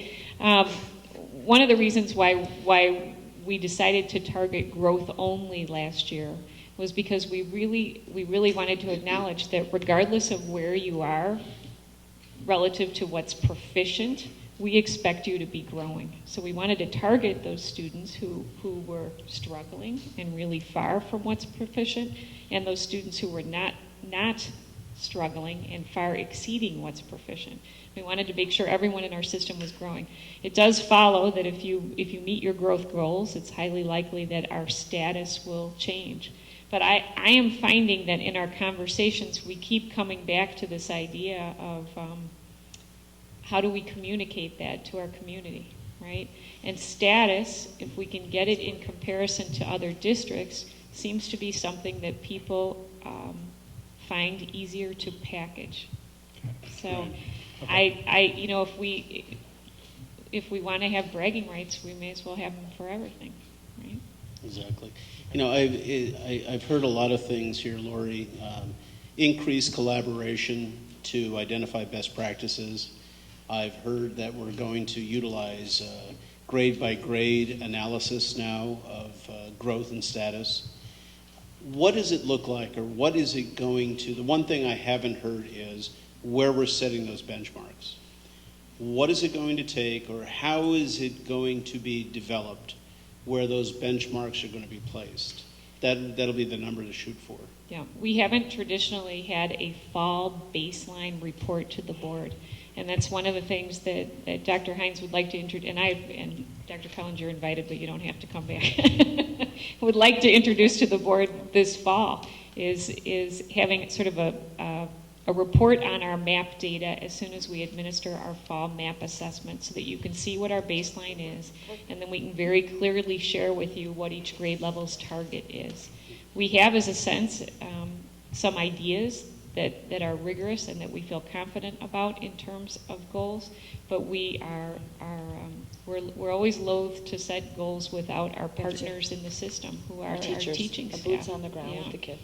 So just so I understand concretely, this testing is gonna occur in late September, is that what it is? At the beginning of September, so the Beginning of first September. 3 weeks in September. So is it fair to say sometime in October, these boxes would be filled in completely in terms of status and growth, and these would be the goals, and a proposal would be forthcoming in that meeting? That's our goal. Is that roughly Yep. what I'm understanding? Yep, that's our promise, I will say. Do you have time with the teachers to do that? Actually, I have been working with Jane Boyd to sort of and the principals to brainstorm a way that we can provide people with release time to do some half-day planning sessions with teams. And so we're focused on setting up a system for doing that. And it's actually a system that lots of districts have in place. It's sort of best practice to look at your assessment data that way and set goals. Eventually, we'd like to move as a system to a place where a part of that is identifying how we involve students in their goal setting. So we're going to loop back around to the student goal setting committee that we had identified as a part of the original strategic planning committee. One of the things that we've been doing to set people up for success with that is the formative assessment training, right? So as you know, we have a little over half of our teaching staff now. We did some more training this summer who have been trained in formative assessment strategies. So in setting learning targets with kids and helping students think about goal setting and reflecting on those goals. So when we look at the research about what impacts student learning, that, as Dr. Collins said, that's one of, if not the most powerful, one of the most powerful strategies that impacts student learning. So one thing I just want to comment on that, because Vicki mentioned this at the last meeting when we talked about these goals, and I think she was a very valid point is, and I think that we don't want to deliver the message to the community all that when you're, and I don't think this, I know this isn't your plan, Dr. Hinton, but when we're having these meetings with teachers, we don't want to give the impression that we're teaching to the test, right? We want to make sure that what we're doing is figuring out where are the areas that we can teach the children to see the greatest growth, right? And so can you give me a couple of examples of kind of what you would do in those sessions with those teachers? Sure. Well, first, we would want teachers to have the opportunity to look at their grade level data, right? And probably look at their grade level data in comparison to district performance, and possibly in comparison to other school teams' performance. Some districts get to a place where they have a professional learning community where teams of teachers from different schools come together and look at their data and challenge each other to share their ideas and to do better. So that would be our hope, to eventually get to a setting like that. But right now, we're building capacity. So we'd want to sit down and look at the data with teachers, look at the trend data, right? And then identify a specific goal, and then think about, Dr. Collins had talked about Descartes, which is sort of the back end of MAP. It identifies learning targets for students depending upon their RIT performance. So look at the different instructional groups that we have and do some instructional planning. So, for example, let's say that we have a group, I'm a fourth grade teacher, and we have a group of students in fourth grade who aren't meeting, or who are working at a 210, let's say. Or maybe I should pick a 197, because we know that that's less than a 204, right? So they're working at a 197, and I know that these students need help. Maybe I would partner with my teaching team so that during my literacy block, when those students after those students come to me for their guided reading group, instead of going to work at their literacy centers, they go across the hall and go to that teacher's guided reading group. And then they go to next door and go to that teacher's guided reading group. So they essentially get triple dipped for explicit instruction and have less independent time at their centers. So we'd be looking at ways in those planning sessions to either increase intensity of instruction or frequency of instruction for kids, so to differentiate their learning. But just related to your other question, because this is something that really speaks to me, when we talk about the ethics of setting goals around a standardized assessment, one of the things we have to remind ourselves is that when we get to a place where in order to achieve the next level of success on the assessment, we have to game it, then we know we're done, right? So I'm thinking of it this way. I know that I can get my third graders a RIT score of blank if I teach them about sonnets, or what? Yeah, sonnets, I don't know, I just always pick sonnets. But that's not part of the third grade curriculum, and that's not appropriate from our perspective for third graders. There are lots of other things I would have third graders engaged in besides that, right? So we might say, you know what, we're satisfied with our performance and our growth because what we're doing is aligned with what we value is right for third graders. So when we get to a place where we're looking at Descartes and we're saying, oh, I can get this kid this score if I teach this, but it's not part of what we've identified as a guaranteed curriculum for third graders, it's probably an inappropriate goal. Don't we have sort of a built-in control mechanism against that, where we're looking at like those educational lens reports you give to us, where it would say, I mean, the only way you could do that is you're going to take time away from something else. So effectively, couldn't we just say, as part of these goals, not sacrificing the existing scores of other things on the educational end would be part and parcel of what we're trying to do? Mm-hmm. I mean, would that be an adequate control mechanism to say, as long as you're making, you know, and I know that's a series of formative and summative assessments and so forth. Some are in-house, some are out of the house. I mean, would that be a way to control it, or are there better ways? No, I think that would be, I think that'd be a great way to control it. It'd be a very authentic way.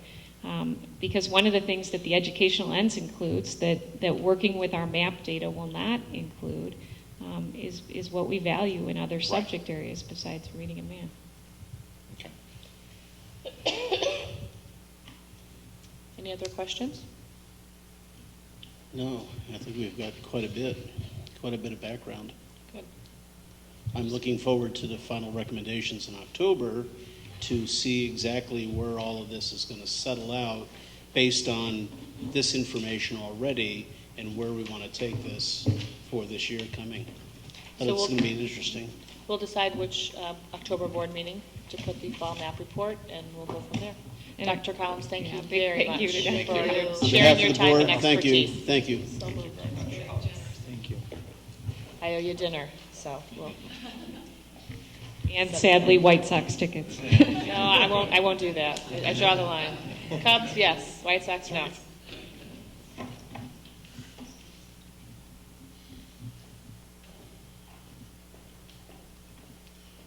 We have a list of speakers, sign-ups. Folks came late for the public comments.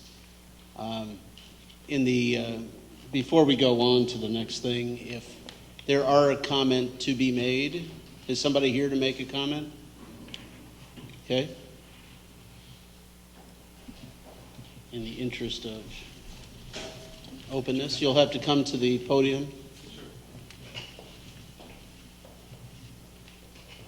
And are all three of you going to speak independently or all on the same topic? Independently, Okay. but thank you for your time. My name's Corey Hance. I'm a resident here in Niles. A few weeks ago, the Niles Village Board approved a special use permit to allow a sizable gun store and firing range to open within close proximity of several schools at 6143 West Howard Street. This concerns me for many reasons. My colleagues here tonight can delve further into the specific studies and regulatory facts that can prove that this was a poor decision from the Board of Trustees, but I'd like to focus on a few broader issues. First, it appeared to me that the Board of Trustees rushed to a decision that didn't meet the Niles zoning ordinance criteria more out of a desire for tax revenue and an unfounded fear of gun rights activists than in the community's best interests and in children's best interests. Second, I'd like to appeal to you as educators. Robert Silverman, president of the Board of Education District 219, and Nancian Gata, superintendent of District 219, wrote the mayor and village board opposing the location of the facility, and I'm here asking you to do the same. I'm asking this because to allow this gun store and range to open so close to so many educational facilities, I believe runs counter to Niles' desire to be the best place in America to raise kids. On a broader note, I'm also concerned about firearms from this store circulating into the community where they could accidentally harm young people or filter illegally into criminal situations both in Niles and in the surrounding community. I lived in Chicago for 20 years. I saw a teenage boy get shot on my street by a gun that I'm sure was sold legally in a suburban store. Please help us in our efforts to protect young people and families in Niles and in our greater community. Please be vocal about any concerns you have about the proposed gun store. Please support District 219. Thank you very much. Appreciate your time.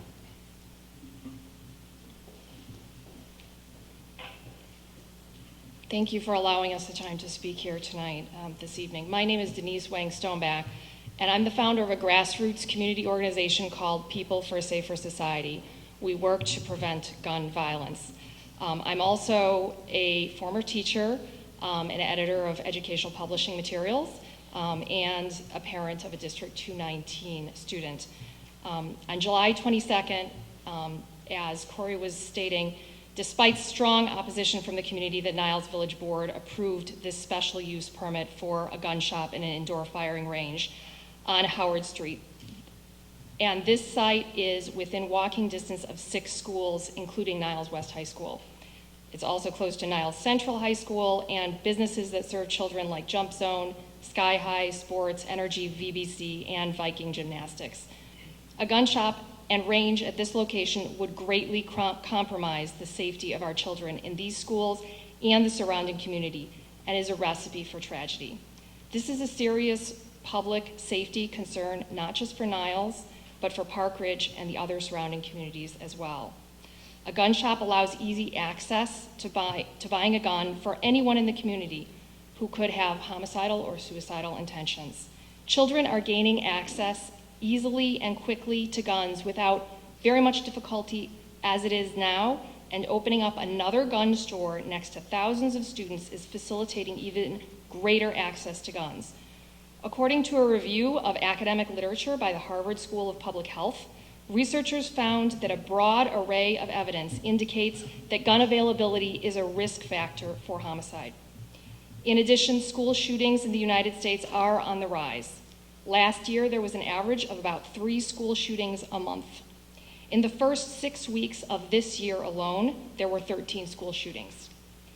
No matter what people think about the gun issue, virtually everyone agrees that we need to work to keep guns out of the hands of people who are struggling with mental illness. This location is practically next door to New Hope Academy, which serves troubled youth, and it's actually the closest school of all 6 to the site. At the village meetings that I attended, there were assurances also given that the gun store and range would be a safe facility, and I wouldn't be surprised if those same assurances were stated in Des Plaines before Maxson Shooters opened 2 years ago. Shortly after it opened, in January of 2012, a group of teens broke into the facility and stole more than 200 firearms in less than a minute. They used a sledgehammer to break through the door and the protective bars. They smashed the glass displays and fled before the police arrived. So clearly, no matter how safe you intend a facility to be, just for the nature that a gun shop and store is, there are increased risks. Indeed, all over the country, communities have raised their voices about concerns over proximity of schools to gun shops and ranges. In Waterbury, Connecticut, the Board of Education actually sued the city when the Zoning Commission approved a plan for an indoor range near a school. The Niles Village Board may well have acted out of a fear of a lawsuit, since the gun lobby attended the meetings in full force and pointed out lawsuits that the NRA had won, including the recent ruling striking down Chicago's ban on gun shops. However, the real issue that the Niles Board was charged with was not whether to ban guns in Niles. Nobody was talking about a ban. It was never discussed or contemplated. In fact, a realtor already sells firearms in Niles. It was about whether or not to give a special use permit to allow this facility in their industrial district. And in order to allow that special use permit in this district, they needed to meet 3 criteria, according to the Niles zoning ordinance. The facility must be deemed necessary for the public convenience at that location. It needs to be so designed, located, and proposed to be operated that the public health, safety, and welfare will be protected, and it will need to not cause substantial injury to the value of property in the neighborhood where it's located. These criteria were not met because it is not necessary for the public convenience. Niles already has a retailer, as I stated before, that sells guns, and it also has a concealed carry training academy on Howard and Milwaukee. The public health, safety, and welfare are not protected given the serious concerns of community members, and the new business will cause substantial injury to the property in the neighborhood. In fact, the New Hope director, yes, I'm almost done, thank you, is planning to leave the facility when her lease is up. She's moving since they voted yes. So, in fact, I have some documentation here I will give you. Basically, I just want to say I don't think that this or any school district can afford to be silent on this matter. So often we lament a tragedy after it's happened. Here we have an opportunity to prevent a tragedy. Thank you very much. May I approach and give you what I have? Sure.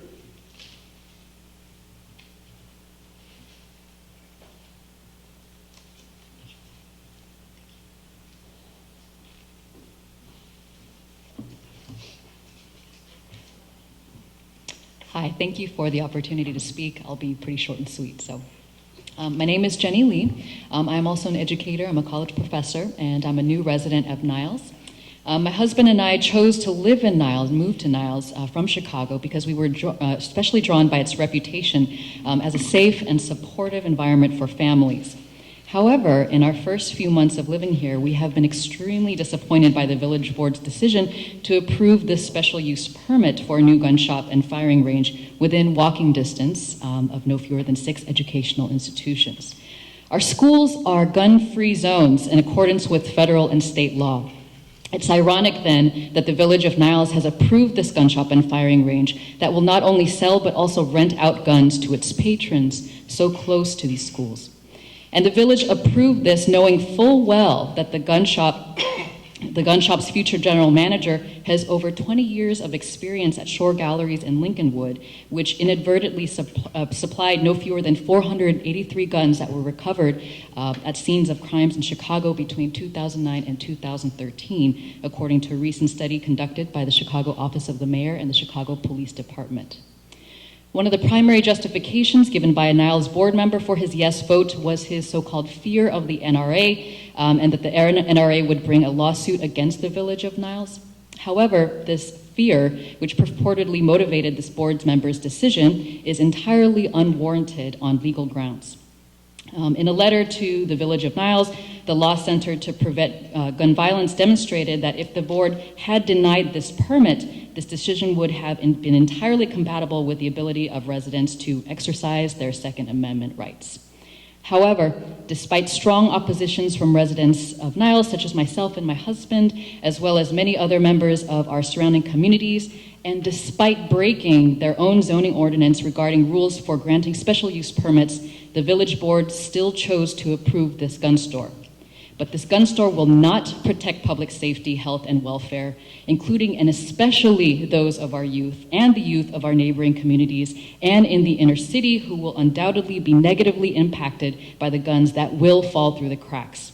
We implore you to take a clear and official stand and put pressure on the village of Niles to reconsider their decision in granting the special use permit to this gun shop, and thus for them to reaffirm their commitment to the safety, security, and needs of our youth and our communities. Thank you very much. Okay. Back to our scheduled programming. Dr. Heinz, we have a first reading from press policy. Actually, if I may, are we going to talk about this at all, or should No. we put it on an agenda? It'll be on. That can come back, but it's not for tonight. I mean, I suppose anybody's free to talk about it during other items of information. We Okay. can't take a vote on it. No, I understand we can't possibly take a vote on it. I just wonder, should we plan on having at least a conversation about whether the board takes a stance with Niles? Tony, am I right that under other items of information, any board member can raise any topic? Right.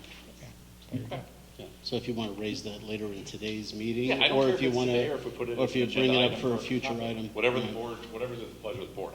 But I think we ought to not just listen and not do anything. Typically, At least after talk a about it. public comment, we would add it to the next agenda, so our August 25th meeting, unless we wanted to talk about it tonight, but Sure, that's fine. the Okay. next meeting would give us enough time to think through, do any Yeah, research. absolutely. So on. Okay, so tonight we're going to take a look at press issues number 84 and 85. They have been, so you know, reviewed by the internal administrative policy team, as well as our board liaisons, Dr. Paterno and Mr. Heidi. So we bring forth 22 policies tonight for your approval. I don't know if Dr. Paterno or Mr. Heidi wants to take the lead in walking us through as the liaison, or? I guess it's up to the pleasure of the board how you'd like to think through this. This, Dr. Heinz, is before us this evening for a first reading, as in for discussion, to be approved next time, probably on the consent agenda. Typically, in the past, we have just briefly described them, as Dr. Heinz has just done, and opened it up to any questions from board members. Is there a desire to go through policy by policy, or would you rather just ask questions? I would ask the Policy Review Committee if there's any significant changes that the board needs to know about. I suggest that you perhaps bring them to our attention if we haven't gleaned them already by reading through this. But I don't think that we need to go through this one by one. No, I think if there were something that I felt strongly in the past, I've noted one or two things, but I don't feel that there's anything earth-shattering in any of the changes that we've made that we need to discuss unless somebody wants to bring it up. I had one question. Sorry to keep you one? going. On 7:140, and maybe this was always there, and so pardon my ignorance, but we talk about if the district has reason to believe that a student has violated district policy, we can request and require access to the password for their social networking account. That just kind of struck me as a little odd that we could require it, and who is to determine what reasonable is? And is that up for, can you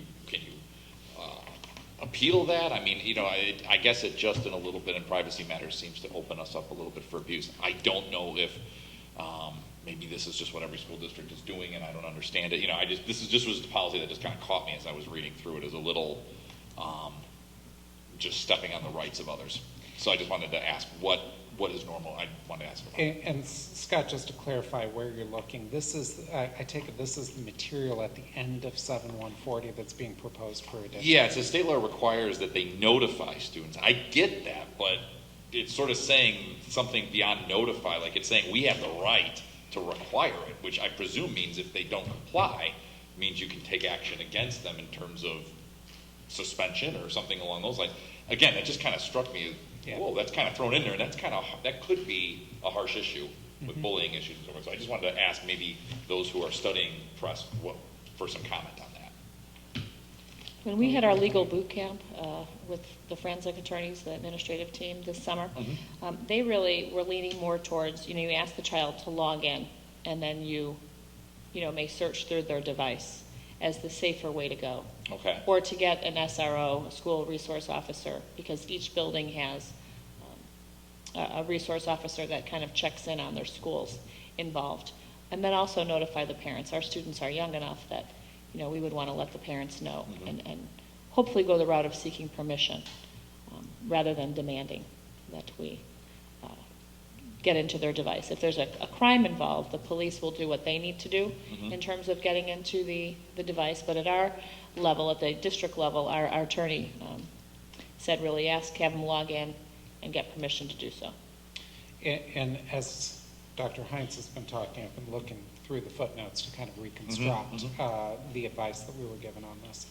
And if you look a little earlier in the policy where it first says students, and it says school authorities may search a student or the student's personal effects when there is a reasonable ground for suspecting that the search will produce evidence that the particular student has violated or is violating the law or the district's conduct rules. That has always been in the policy. Right. And that's the standard. What is new is merely a notification that goes home to the parents. And I think what is probably going on here is that the state law was generated out of some controversy from applying the old standard that's always been there to social networking passwords, and parents were saying, hey, we didn't know this was going to happen. So the state law now requires us to notify parents that that's something that could happen. And so all we're adding to the policy is the idea that we will give that state-required notification. We're not actually changing the standard that we use, and we're not expanding the administrator's rights to actually do any searching. Okay. We're just giving a notification about the existing right to search. And so a social media account is considered like personal property from the perspective of the law when it comes to students. That like your locker or like your backpack, the school can look into it if they have reason to believe you've been doing something that violates school policy. That's what I get from looking at this. I can't tell you from my own legal background that is in fact the law. This isn't an area that I do. Okay. My suggestion would be that before we approve the policy, why don't we go back to Terry Hodges and ask for some clarification. I don't think it will impact whether this paragraph is a good idea to add or not. Yeah. But it's useful information for us while we're talking. Yeah, I just kind of wanted to understand because it just threw me and that was a surprise to me. So It's a good question. And I think it's a good question. We should With get district-owned devices, that's also a different issue because like the lockers or a textbook, we own them. We own the devices. Right, and I can totally understand being at a school computer, going on a social network, doing something, blah, blah, blah. But again, I'm just not sure where our boundaries lie in terms of a kid's at home and does something and we hear a rumor and now we're saying we're demanding you must now open up your, log into this. I just wanted to make sure I understood what the law was around that. And my guess is that some of the answer is going to be that it's quite hazy. Yeah. Because this is obviously a problem that is growing up. Off-campus use of social media to harass, particularly at the middle school level. And the question is, what adult or what authority is going to do something about that? And parents have gone to the police about those issues at times. They have also gone to the school district, especially where it's a school community that has, sort of school community leads to a social network community leads to bullying, and there is a root in the school. And then the question is, legally, how much can the school district do? And I'm not sure that that's fully decided. Okay. Mm-hmm. My own personal preference is, I would like to see us in general act as if we have the power to do something about that. And it may be that we do, it may be that we don't. But I think probably our parent community would thank us for caring about that stuff. Mm-hmm. Now, I don't know whether that goes all the way to suspending a student for something that they do on social media, but I certainly don't have any problem with us, getting as far as talking to the student, talking to the parents, and trying to be, a helpful agent in a situation like that. Mm-hmm. So that's probably just a little personal commentary that I don't think really gets to the policy itself. Now that I'm looking at it, I think this is a good catch. I do think that the parents need to be looped in. Yes. At any point here. I would not feel comfortable, frankly, I'd be outraged if the school tried to get information about my child's information on an account without getting prior permission from me. I think that, frankly, that's an absolute must. I'm surprised that wasn't in there in the first place. Right, it needs to be. Yeah. I won't vote for it unless it is. The request or require, you mean?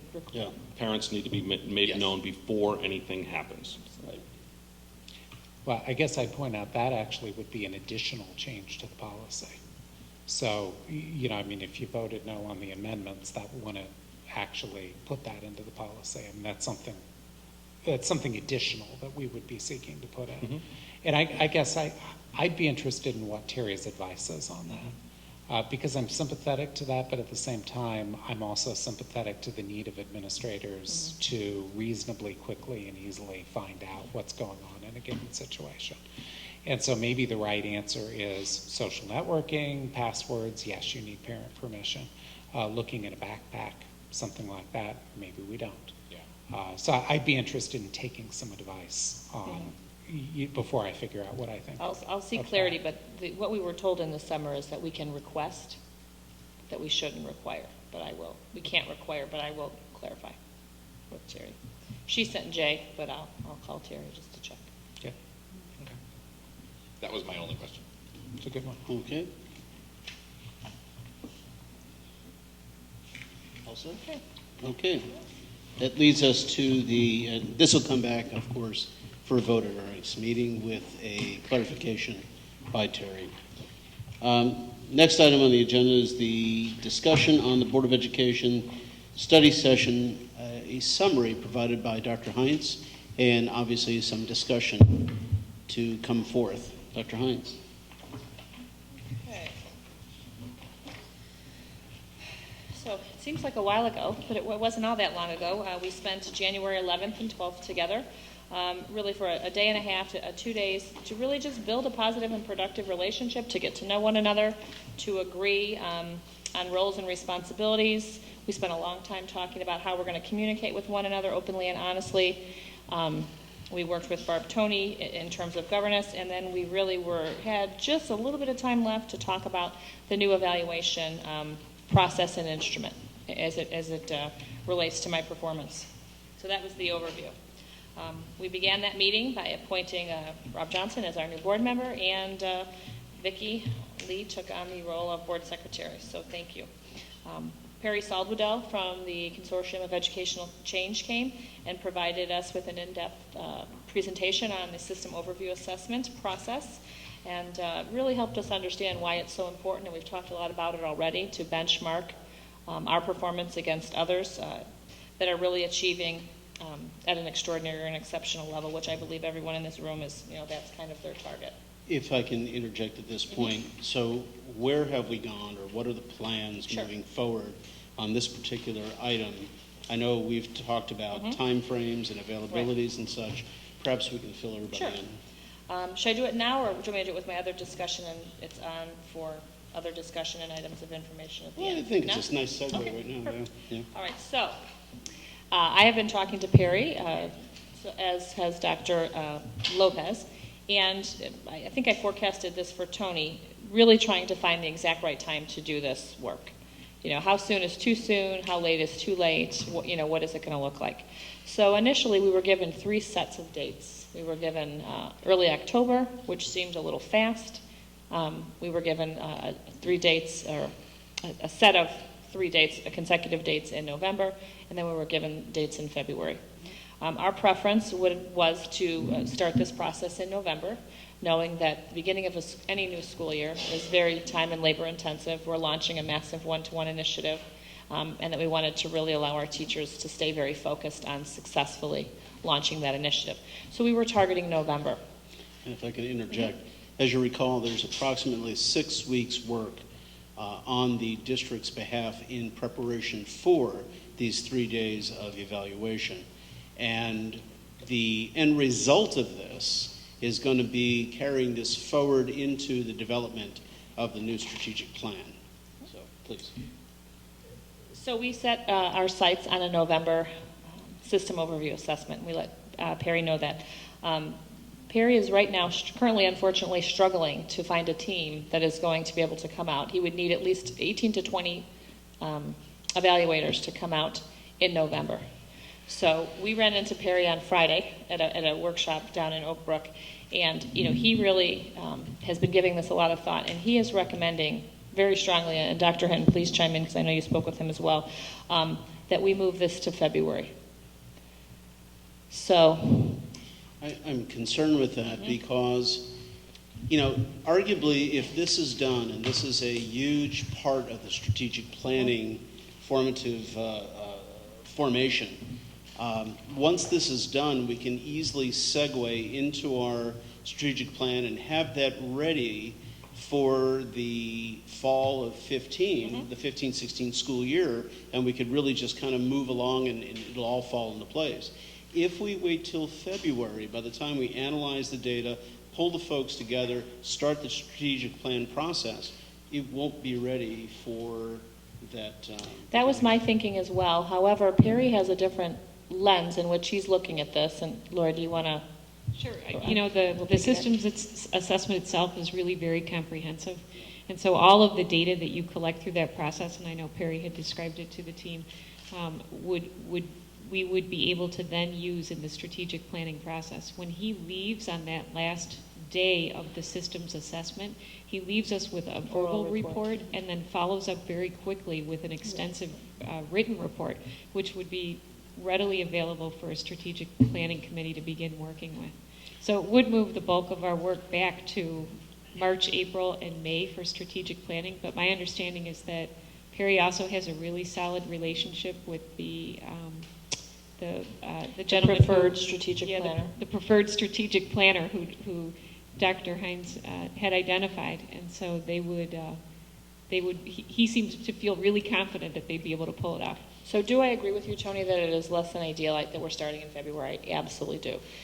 The unfortunate kind of reality is that we could object to February as much as we'd like. I can't make Perry find a team to get here in November, and I've been really persistent, to put it mildly, and disappointed, and I've used every adjective in the book. So what Lori and I have tried to do is we know that there's foundation that needs to be laid. The district as a whole doesn't necessarily come at their work, and I've talked with Tony about this, with a true continuous improvement mindset. So we know we could spend some time developing the capacity and the understanding of the staff, probably sometime, in September.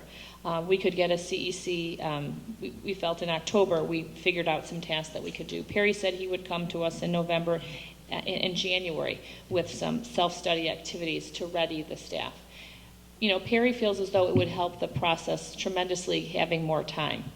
So, our big decision is kind of a twofold.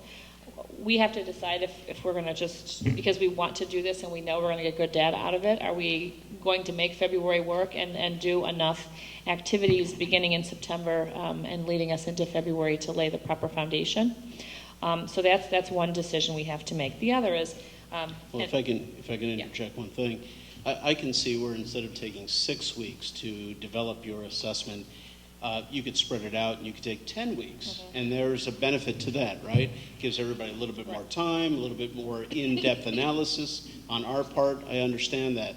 The only concern is that from February on, it's going to be a mad dash until the strategic plan is done. And I'm interested in trying to understand, are there any other major tasks that as we get closer to this implementation of Common Core that are going to have to be completed for that this might supersede or delay or push off. So it's just a timing thing, and I just want to make sure that there's no overlap or impact on that. We will have a viable strategic plan as our governing document for the 2015-16 school year. There's just no doubt about it. Bobby, we have purchased his book. I'm reading it right now. I have an article that I will include for your pleasure, August 25th, so you have a sense of what his process looks like. He and Perry are old buddies, and they promise that we will have a robust strategic planning process that's somewhat more streamlined, or significantly more streamlined than I think the Cambridge model, which we've used in the past. And he says in and out it can be done, in 2 to 3 months. So we may have a little bit of cleanup and finish up work to do in June or into the summer, but we should be ready to go It does kind of collapse everything into a tighter window, but both of them have assured us, both Lori's, that it can and will be done. Lori, to some degree, can you double track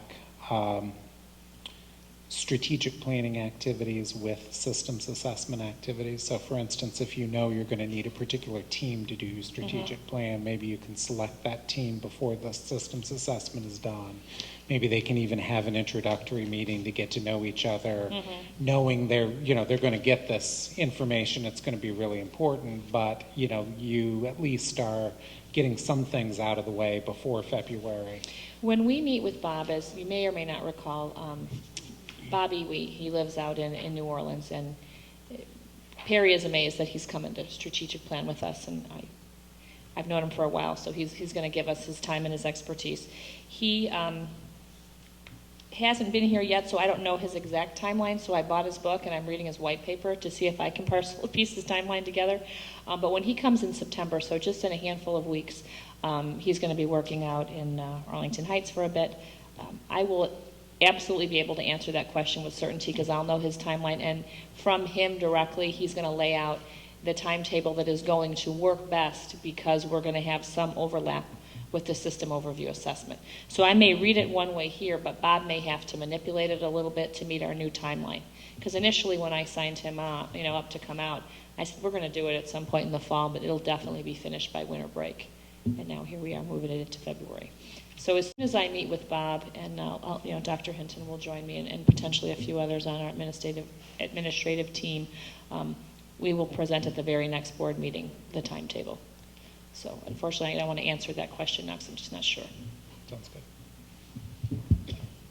So that's the good news and the not so good. But at the end of the day, I think the outcome is going to be good data coming out of the system overview assessment that will be able to, parlay right into a nice strategic plan. And I wish February was here right now because I'm ready to get started. Okay. So that has to do with the CEC. We talked about my transition and my listening and learning sessions and my takeaways. I don't know if I need to elaborate on any of those any further, but one of the things we also talked about is the one-year roadmap that I created, where I was able to look at the current strategic plan and some of the initiatives that were placed on the strategic plan 5 years ago when it was developed that may or may not have been completed, although largely that strategic plan, things have been finished. So again, kudos to the teachers and the administrators involved in that process. I also, from listening and learning and talking to the administrators, knowing that there's new mandates such as the Common Core and the next generation science standards, plus this big tech rollout, I pulled that information into this one-year roadmap. And I used your board consensus goals as another point of information to create the one-year roadmap. So when I presented it to you in July, it was a draft, and you now have the one that is updated. My version still says draft. I believe I took the draft off your copy because I had wanted time after our July 11th and 12th together to do a 2-day advance with the administrators, which took place on July 14th and 15th. And maybe it wasn't painstaking, but maybe it was a little painstaking. We went through each item one by one, and every administrator was allowed to kind of weigh in. And we kind of rounded out the document. We added some timelines and a few additional bullets. And we think we have a really strong document that outlines our strategic objectives, some challenges that we're going to have to plan for. We have those key goals and action plans with timelines. So this is going to be the roadmap for the year. This is what we're going to focus, majoring on the majors. These are our majors, and they are going to take up the vast majority of the administrative and the teacher time this year. So I don't know if we want to go through this or if you want to read it and I can put it back for, questions or clarification on August 25th. What do you think? I think this is important because ultimately the board, at least for this first year, is going to have to decide whether we're going to use the roadmap with added metrics to verify the accomplishments. Or are we going to, if you look down further, the superintendent evaluation tool, or whether we're going to use a new tool or a hybrid?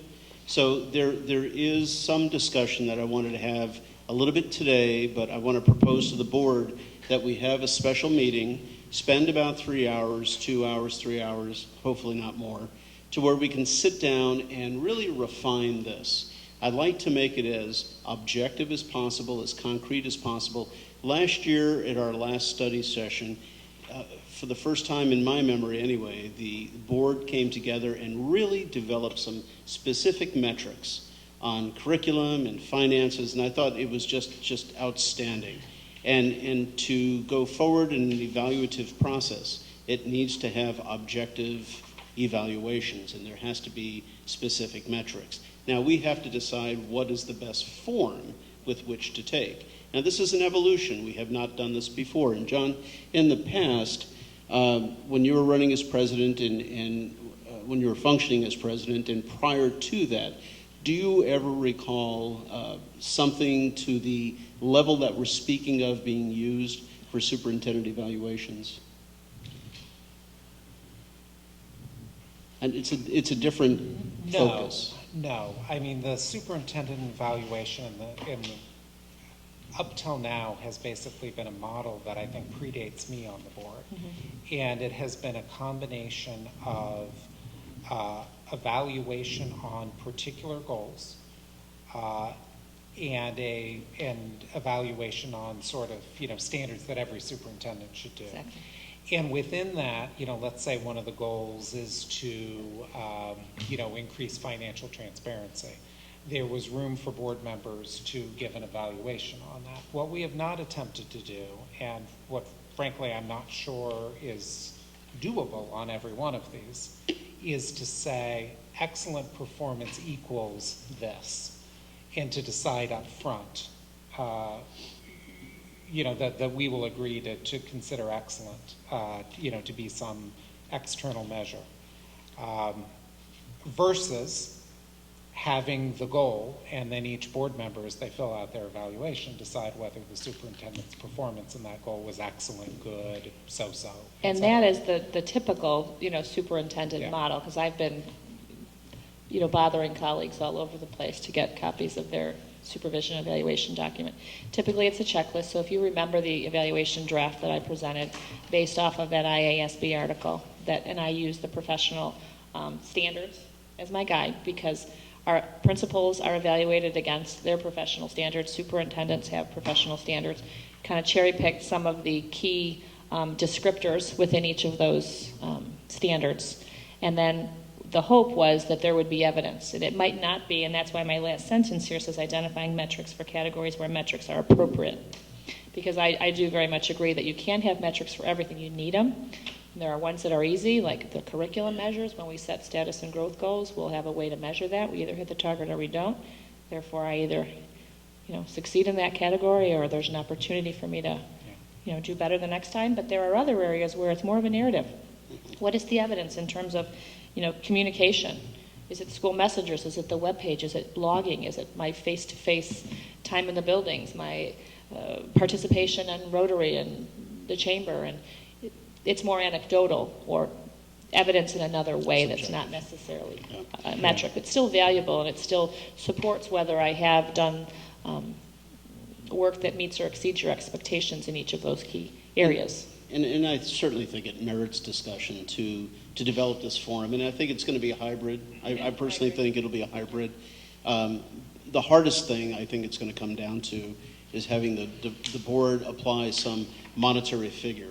And I think that needs to be stated as we go forward, so it's clear and open and upfront. And I think that way it prevents problems down the road.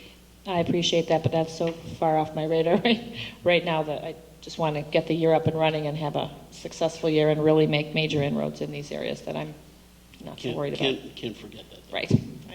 Now, Lori, I guess to that end, the thing I'm most curious about with this is how this rolls out to the staff. So are you planning to, I know you're going to focus on what our goals are on Institute Day. You going to hand this out to everybody? You going to try to create some distilled version no, of because this? they'd run me out of town if I gave them that. On the welcome back, and here are my 6-page document. No, what we've been working on, MJ, Lori, and I, is what Institute Day is going to look like. So a few board updates ago, I kind of gave you the schedule and the overview. At your seats today, you will find the Institute Day letter. Hold on, let me get to the back of my packet here. It's under A8. So the plan for the day, and it's coming together nicely. We have quite a bit of brainstorming that continues to go on. Pledge, welcome, introductions of the new staff. We'll do a little bit, we're determining how we're going to acknowledge the good work that has happened in 13-14, if we're going to year one. And then I'm going to talk about the 2014-15 goals and priorities.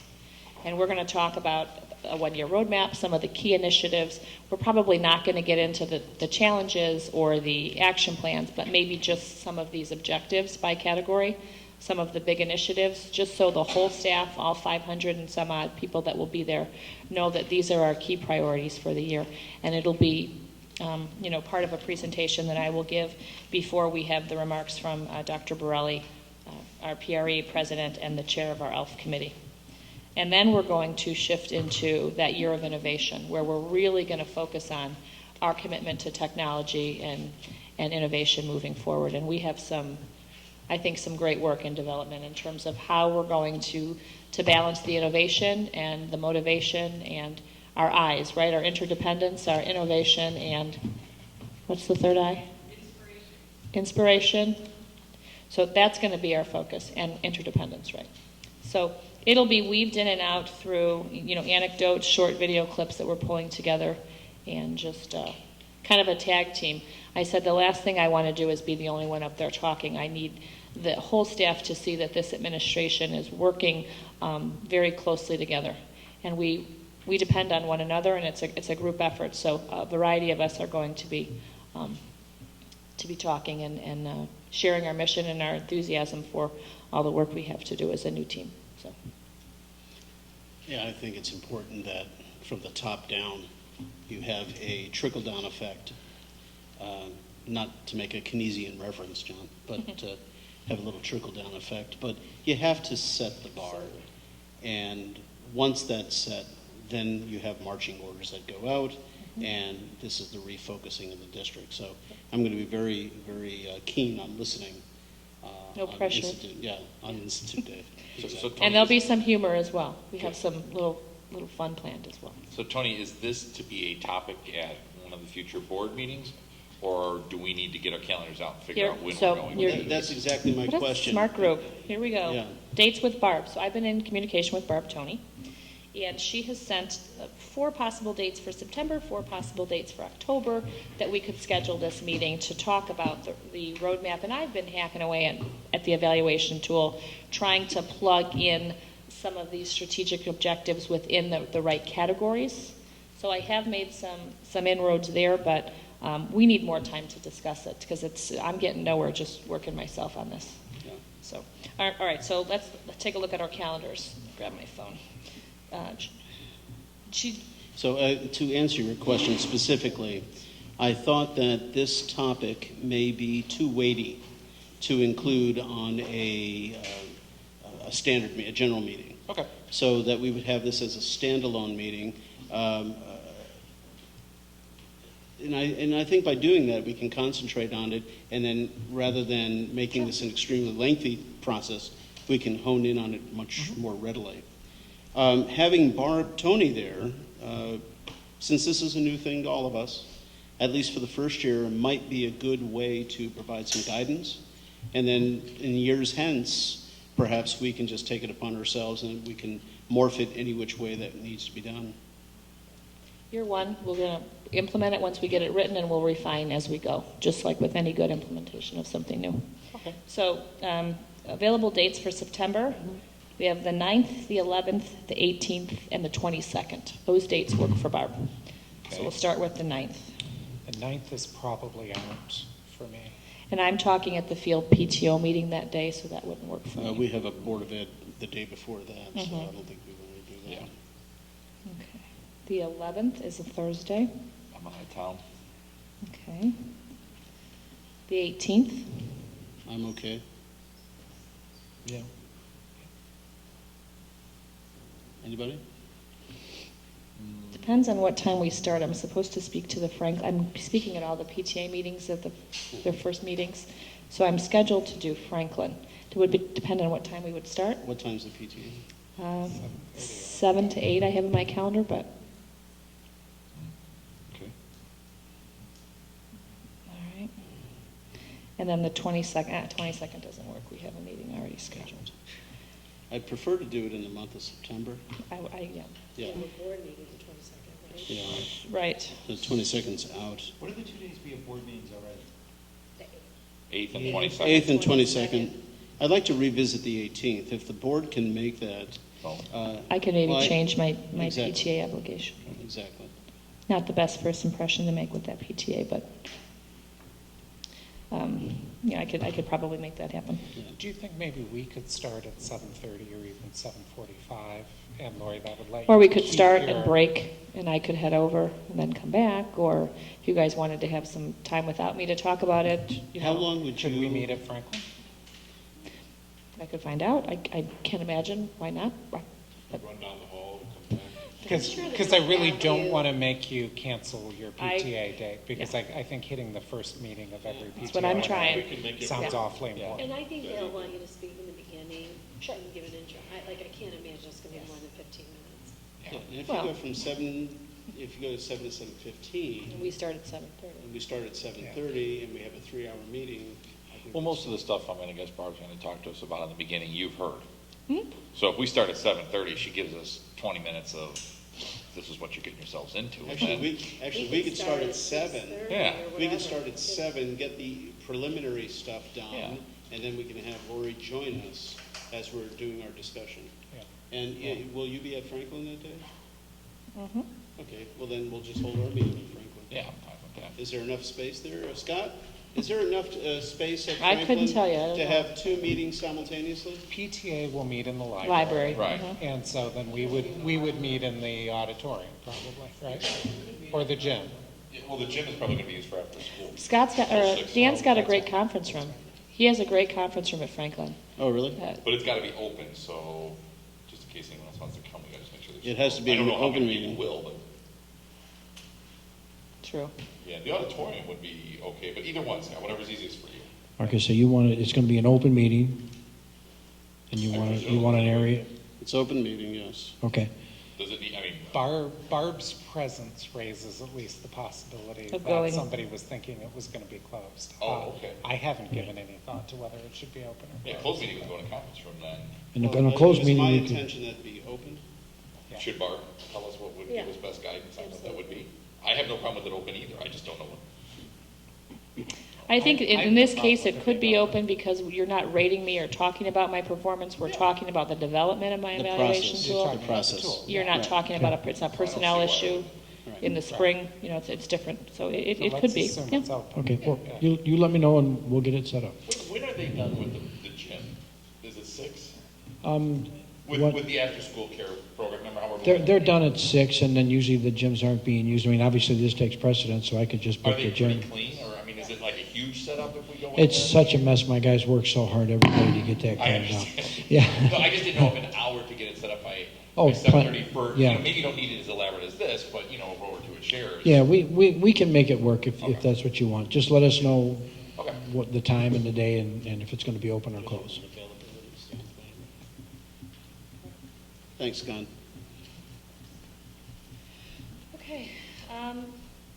So I think I encourage the board members to review the roadmap and the previously given out information on the superintendent evaluation process in preparation for this. Would you like me to attach it to would you like me to attach it to the Friday memo so you don't have Yeah. to go digging for it? And I take it as we think about this in terms of superintendent evaluation, the thought isn't, are we going to add something or subtract something that Lori has written? The thought is really, how do we take this and use it for her evaluation? Do we make it more specific? Do we leave it open? You know, et cetera. And the reason I ask that question is I don't want to give Lori the impression that this is not ready to go in terms of her actually working on it. Well, I think that's two separate issues, John. I think Right, her that's- roadmap is set in stone and it's ready to roll. Okay. I think That's my that the question. evaluation process, however, may take modifications of, or snippets of that roadmap with some metrics applied to it so that we can weigh or gauge the amount of implementation, or pieces of this document that Yeah. has the six parameters located in the back of this. Right. So it may be a combination of both. It may be either one singly, but that will be the meat of the discussion. All right. Well, you answered my question, which is Lori's free to roam the country on this. Absolutely. And, then we'll figure out the evaluation piece. Yeah. One thing we didn't have a chance to talk about on the 11th and the 12th that I would like to just throw out there is, you've heard me say that we had a half-day legal boot camp for the administrative team, which I don't know, for those administrators still in the room, I thought it was fantastic, and it was a half-day very well spent. I would like to do something similar with the board. Franzik, one of our law firms, Hodges rather, has a booklet that all board members should have received. It's white with green writing. It has to do with kind of legal issues that school boards should know about and just really have on their radar. I would love to have one of the attorneys come in and kind of walk us through some of the key legal issues that boards of ed have gotten themselves in some trouble over the years, and just do this as a refresher. So we just didn't have time to put it in during July, but I would like to have someone come out if there's board interest in October, one of our October meetings. And it wouldn't be the half day that it was with the administrators, but it would be, a couple hours, and we would have to decide which legal issues we would really want the There's only one firm October to. meeting right now, right? Yes. Okay. You said one of them, and I'm like, whoa, let me check that calendar. Yeah, we had a snippet of this at one time when we had discussion from Terry, presentation by Terry on special student services. Right. There's obviously other areas that are germane to our functionality. So I think that would be a welcome addition to hear some of the legalities and involved in what we do and possible side effects. So should I schedule it then on the board meeting that's on the books, or are we gonna add a meeting For the October? for the boot camp? It depends on the time. It all depends on the time. I think what we're going to have to do is evaluate that meeting in October and determine what the length of time is. And if we're already, in my history, in the last year and a half of doing this, we start out with a 2-hour meeting, and by the time we're done, it morphs into a 4-hour meeting. So perhaps that was your experience before. So what's on the docket right now in terms of the board agenda items calendar that I'm trying to create? What are the standing reports, and then what are some additional reports that we're kind of peppering in based on what we're focusing on? So for now, for October, I have follow-up on collection of student fees. I'm going to provide a PIAC overview which is the administrative evaluation tool. I'm going to provide you with information regarding that evaluation process, as significant components of it are rolling out each month. So October, we will have done goal setting. So I'm going to do that.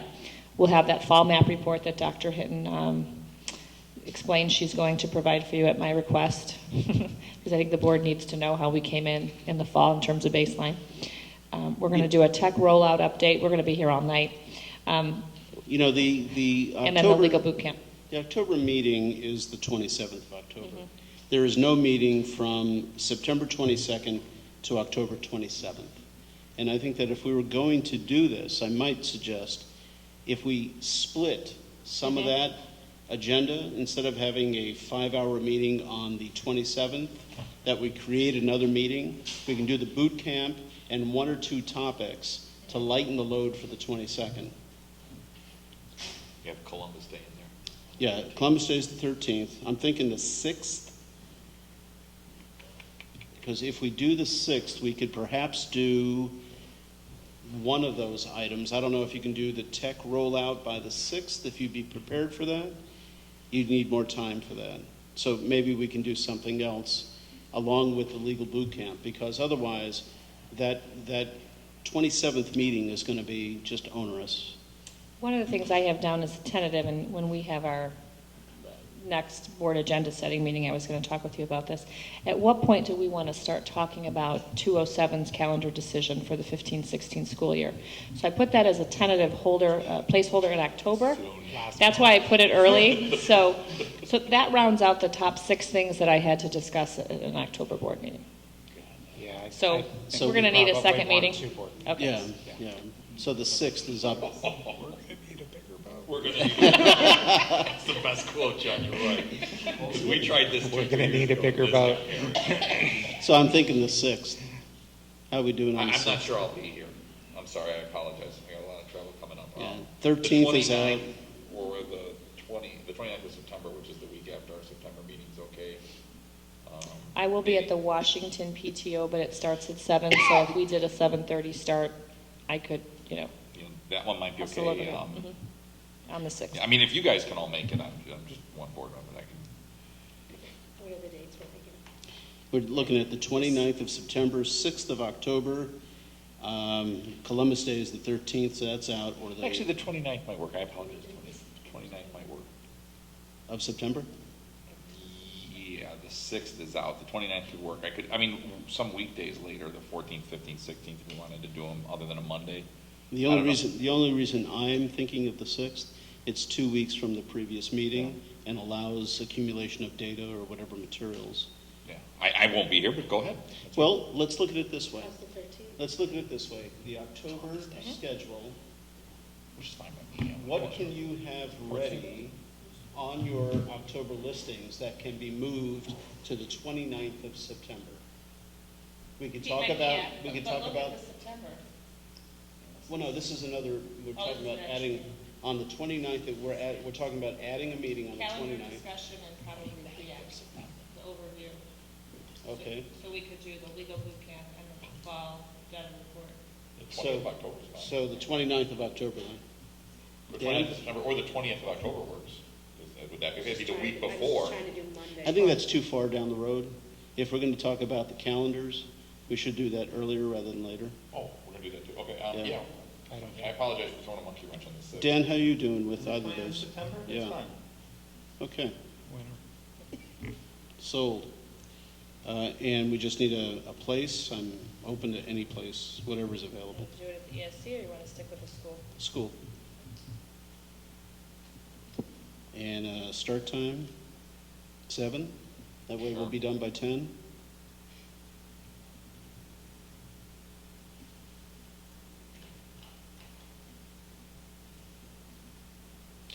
Should we start at 7:30 simply because that is kind of the community expectation of when we start, what are more or less regular meetings? So, if somebody wants to come in public comment, we've always tended to start at 7:30. I would like to start earlier and to get home earlier. I understand what you're saying. Yeah, Or I mean, the start- thought has always been that you want to let the community go home, eat dinner, come to your meeting, and see the meeting in public comment. Right. We can always move meetings earlier for our convenience, but when we do, we're moving that public comment period earlier. You could have a public comment meeting in the middle, too. Yeah. They can catch them in the Yeah. meeting, too. Right. We We're can. all eating dinner, we're all getting here. I mean, I'd rather meet earlier. Yeah, I don't have strong opinions. I just, as we valid talk thought. about it, ring the bell that, Well, it is a good point to consider, and I think that, for all things, our start times are pretty much all over the place. right. If they were in concrete at 7:30, I'd say, but, in the last year alone, I know that I can pick 10 different start times, so. Okay. All right, so That's it for me. that's good. Okay. Well, yes, we've been waiting. Technology update. MJ. All right, thank you for your time. And as I present to you an update of the technology in District 64. Let's see if this comes up.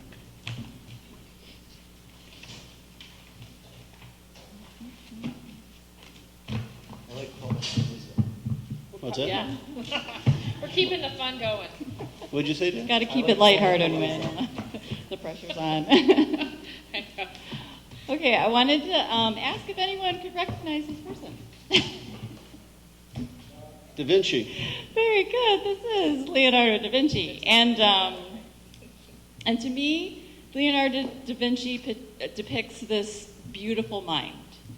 Here's a man who is deeply committed to art, and he was trained as a painter, but at that same time, he was into technology innovation. And really, I consider one of the fathers of innovation and learning. So I present him as an icon here because I did want to kind of give a context in which all of this activity in technology is happening in our district. And I really wanted to present that. Teaching is as much of an art as it is a science. And with that, I wanted to connect those ideas about teaching as an art and a science. And I felt that Da Vinci really embodied that.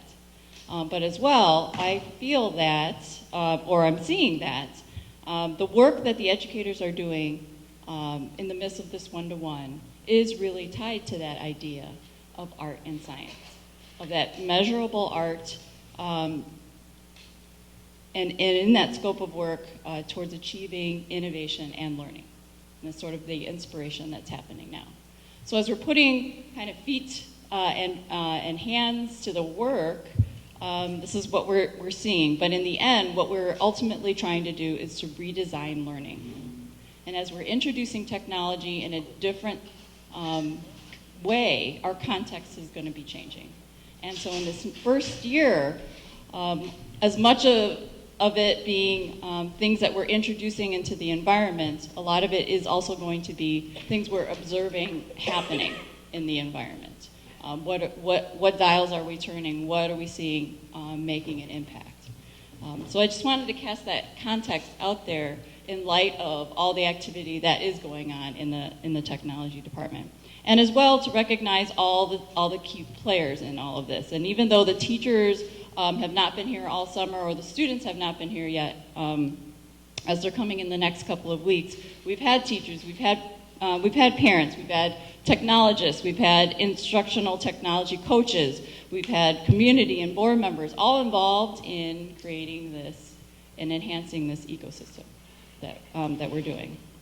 So yes, we've had Chromapalooza, oh my God, for the last 3 weeks. And just some pictures depicting as we're laying this out, and this is in Lincoln Middle School's library, 750 of these guys, and going through each and every box and getting that all configured and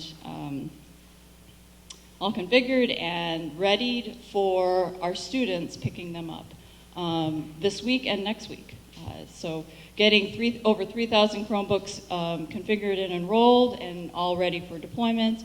But you have to understand that this feat is in the context of kind of what you would think a typical summer break would be for a technology department. But just to backtrack a little bit, as I mentioned, Chrome Explorer 64 happening Wednesday and Thursday, both this week and next week at our middle schools. And looking to see that hopefully a lot of our middle school students will be coming in with their parents and going through our Chrome Explorer experience that we have set up. Lots of planning has gone into this, lots of hands-on work by the technology department through all of its divisions, and a lot of administrators as well as staff and librarians and everybody really making this a wonderful, we're looking to be a wonderful, wonderful event to celebrate this kind of milestone in District 64's history. But with that, you might think that summer break for a technology department may look like this. For a typical district, technology department is full of this for the summer break. So in context of the 3,000 plus devices that we have added to our fleet here in District 64, we also have a whole checklist of things that typically still need to get done in the school district. So the tech team launched 5 new systems, InfoSnap, Securely, Hapara, a new security system, and then our new website, CMS, all to our technology infrastructure. We refined our network Wi-Fi to reinforce support for our one-to-one initiatives. We implemented hundreds more iPads for our kindergarten through second grade 21st century learning plan, so not to forget them. They've kind of been a little overshadowed by the whole Chromapalooza, but there's still work there in those grade levels to enhance their learning experience. So each year in the technology department, we also maintain, refresh, and repurpose a couple hundred computers throughout the entire district. And we are poised to put classroom technologies back into its respective rooms after the cleaning crews make their sweep, no pun intended, through the buildings. So there's a lot of work and a lot of hands that have to be in that, and how's that for an 8-week accomplishment? That's just talking about the equipment and the systems, because much of what a lot of teachers and technology coaches and curriculum specialists have done this summer is to redesign the learning, to give that space for teachers and to come together and collaborate. And much like what we were talking about in collaborating across grade level teams regarding map scores and growth scores and status and all of that, it's also bringing together educators around the whole idea about what their learning is going to look, how it's going to look different with a one-to-one in front of them. And granted, for the last 3 years, a lot of that discussion has been ongoing, and there's a lot of readiness in our staff to embrace this kind of learning environment. But now's the work. Now's really where they're going to see kind of the work come to reality in front of them, and to kind of make those adjustments and learn and kind of have new learning as they're living through this new environment. So much collaboration. There's also been a lot of collaboration on policies and protocols as we develop the one-to-one learning initiative student-parent handbook, and hopefully that'll be a great resource to empower our students and our families in growing this learning ecosystem. And then furthermore, the instructional technology coaches have been designing parent universities where parents and community members can come and learn about our learning tools here, our technology tools and the technology that is out there, and to even enhance their own technology skills and their own tools for learning. So be on the lookout for these events. They're going to be happening throughout the school year, and we're really coming together truly as a community of learners and being able to see success and advancement in that. So looking down the road, you know what? This is going to be our year of innovation and our year of inspiration, because through our encounters and the things that sort of happen that we never anticipated, I think we're going to find a lot of inspiration from that. And we are also going to find our interdependence on that. I mean, this isn't just my initiative, it's not just the teachers' initiative, it's also the students' initiative and the parents. And as we bridge learning from school to home, everybody can inform this story and create this story together. So, I mean, in closing, we are making significant inroads, and it's important to remember that change is going to be a process. And what triggers that process is what we've just done. We have disrupted a system and kind of threw things into it and mixed it all up. But with that disruption, we are going to then see and examine and do action research and see what best practices come of this that we can develop and that can further enhance the success of our students. So really, our deepest thanks and appreciation to the Board of Education. As you all have been so supportive in carrying this forward with us, and especially to the community of Park Ridge-Niles for their continued support in this effort to bring about an enhanced, fortified learning ecosystem for our children.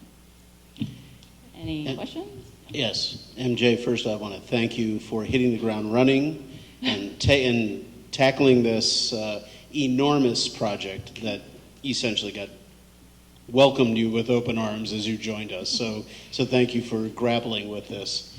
The three questions I have are really about the process. Have we, inevitably with these devices, with any device, there's going to be some breakdowns. What has the process been developed that will handle breakage, repairs? Has that been thought about? Will it be ready to go on day one? Yes, so one of the challenges of introducing 3,000 plus devices is to make sure that that gets incorporated into our daily operations. So yes, there are specific point people that are at each building. They're called technologists, and in partnership with the teachers, the homeroom teachers, and on down the line, they'll be addressing student issues with Chromebooks as they occur. With that then is a process by which we get those Chromebooks repaired and collect a device incident fee for anything that might occur from Well, that. that's exactly my question. Do we have that succinctly spelled out on what would trigger a cost? And as well as, if you're going to have the building technologists do that, is that the most cost-effective way to handle that? At that person, at that price point, is that the most effective way to arbiter that whole process? We believe so, because they really are kind of the hands and feet to the whole entire technology management at the building. And so in great communication with our core team, who will then be able to facilitate any kind of outside repairs that we might need to be done. We also have, in the month of September, trainings for our technologists so that we might be able to build capacity to be able to do repairs in-house. We already have ties to Dell, the vendor company that manufactures our Chromebooks, in terms of becoming kind of a warranty parts kind of repair service. So we have our hands-on parts and things like that. And we also have an existing relationship with Maine Township 207 and their own Chrome Depot, and they've got a workforce that's already going. So I think we're trying to approach it from multiple standpoints. And I think we're going to kind of live that out and see what kind of refinement needs to happen as we're living through this. Okay. So. Has the $30 fee been settled, worked into the system, and has that, or will that charge be going out to folks? Yeah, the upkeep allowance has been communicated. Okay. I think that's for the middle schools. Right. The students and families cannot pick up their Chromebook unless that that allowance has been paid. Mm-hmm. And then for the elementary schools, which will be kind of a more of a gradual rollout, but yet through the month of September, classroom teachers will be facilitating that within their classrooms for a kind of a slower rollout of Chromebooks possibly going home for the grades 3 through 5. And then the final question I have is whether or not we need to enact further policy. I took the opportunity of going to some other districts, looking through their policy handbooks laboriously, specifically looking on how they handle in their policy breakage of devices, student responsibilities, things like that. We may not be where we should be if we're going to do this one-to-one. So my question is, have our current policies been reviewed thoroughly, and do we need to add anything to our current policies to handle any eventualities for the future? I would say the discussions about policy and handbook have already been starting. There has been great collaboration in pulling together the parent-student handbook for the one-to-one specifically. And for me, I'm kind of pulling that information together and examining it, and but my intentions are in the next few weeks to be refining that, and then teachers will be able to speak to those points throughout that handbook and be able to inform parents as well during our parent university, which is the date escapes me, but it's in that September board meeting, the 22nd, to be able to have that ready for talking points and further clarification through that. So as far as like week 7 is concerned, I'm asking for a little bit more time to be able to put time into doing that, just that. Yeah. So I think we're at a good jumping point. Is there further work to be looked at in terms of further examination about policies? I mean, I think even beyond breakage and repair, further policies about how do we handle it when we seek to retire these Chromebooks after 3 years, and what opportunities can we give parents to purchase them for their, for the freshman class or, Right. or whatnot. So putting those things together is going to be a continued work. Right. To do that, yeah. Yeah, it's gratifying to know that this is on the radar and you're kind of working through this, and certainly we still have time. There's more work to be done. Yep. But I know that reviewing these on the internet, there were some areas that I found that we did not have in our policies that I thought needed to be incorporated too. Great. So anyway, I know I sent that out, and I know I gave that information to you, but the anyway, it's in the works. Yes, So, yes. good. And much of it as well, just to inform you, is that it's been covered in our acceptable use policy already. So that policy has been broad enough so that we can absorb this new environment, which is, good function of a policy is be able to incorporate those changes. But yes, to be able to look for some specific things that we might need to tweak in terms of those policies. And I think as this continues to roll out, we'll be able to further inform that and definitely keep that on the tracking. Yes. Yeah. I know you have so much to do, but I'm just wondering again, I'm trying to think through the junior high. Has there been any thought to having some devices in the hall so that I'm a kid and I leave, maybe I don't want to take my Chromebook home today, and I could maybe put it in some kind of a charging device, and then they could be locked up after the kids leave for the bus? Is it feasible? Are they affordable? Do we have? Right at this point, what we're kind of coming up against are fire codes in terms of having things out in the hallway, especially when you have large masses of kids walking back and forth, extension cords, all of that kind of stuff. We're really just thinking that, in a 21st century world, in their workplace, a student's going to be responsible for the device that gets assigned to them from their company or whatnot, and it's just part of what they're doing as part of their work. It's a lot more seamless that way, but as well, it really gets students in the practice of, this is my learning tool. This is what I'm using back and forth. I need to have this at the ready for any kind of moment where I need to look something up, or I need to reference something, or something pops in my head like we all do, like in the shower, and you get your best ideas, and then all of a sudden, boom, I need something to right there as my tool. That's what we're hoping that kind of becomes the fabric of what a student thinks about when they learn, is that it's right there.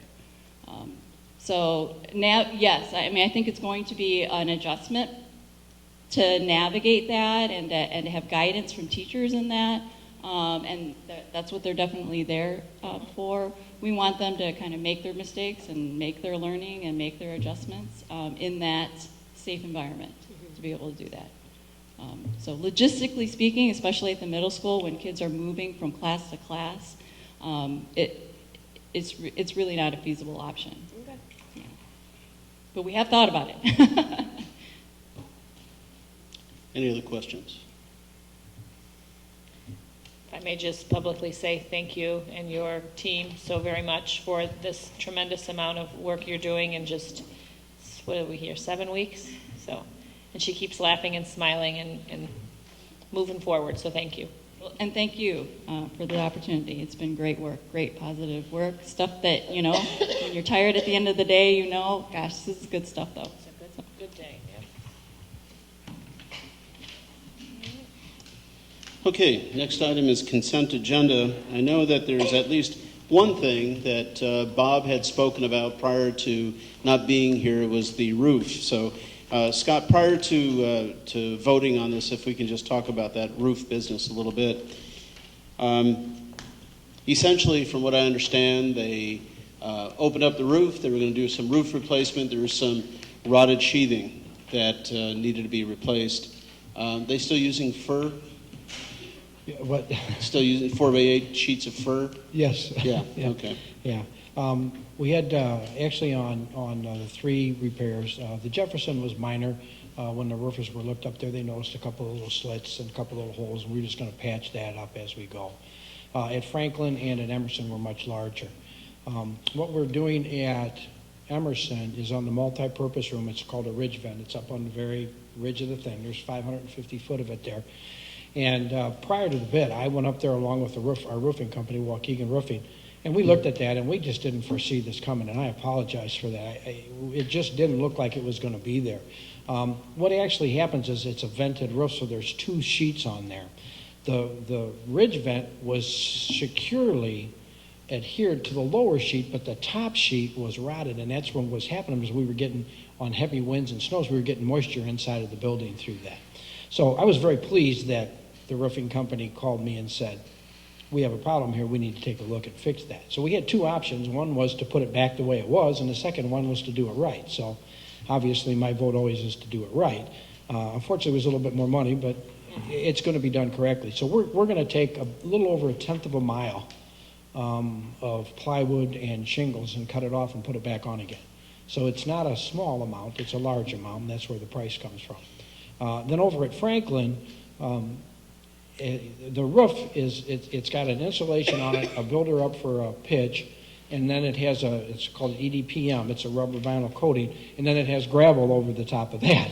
So as we were walking and looking, we knew the roof was a little soft, but we didn't think that it was going to be as bad as it was.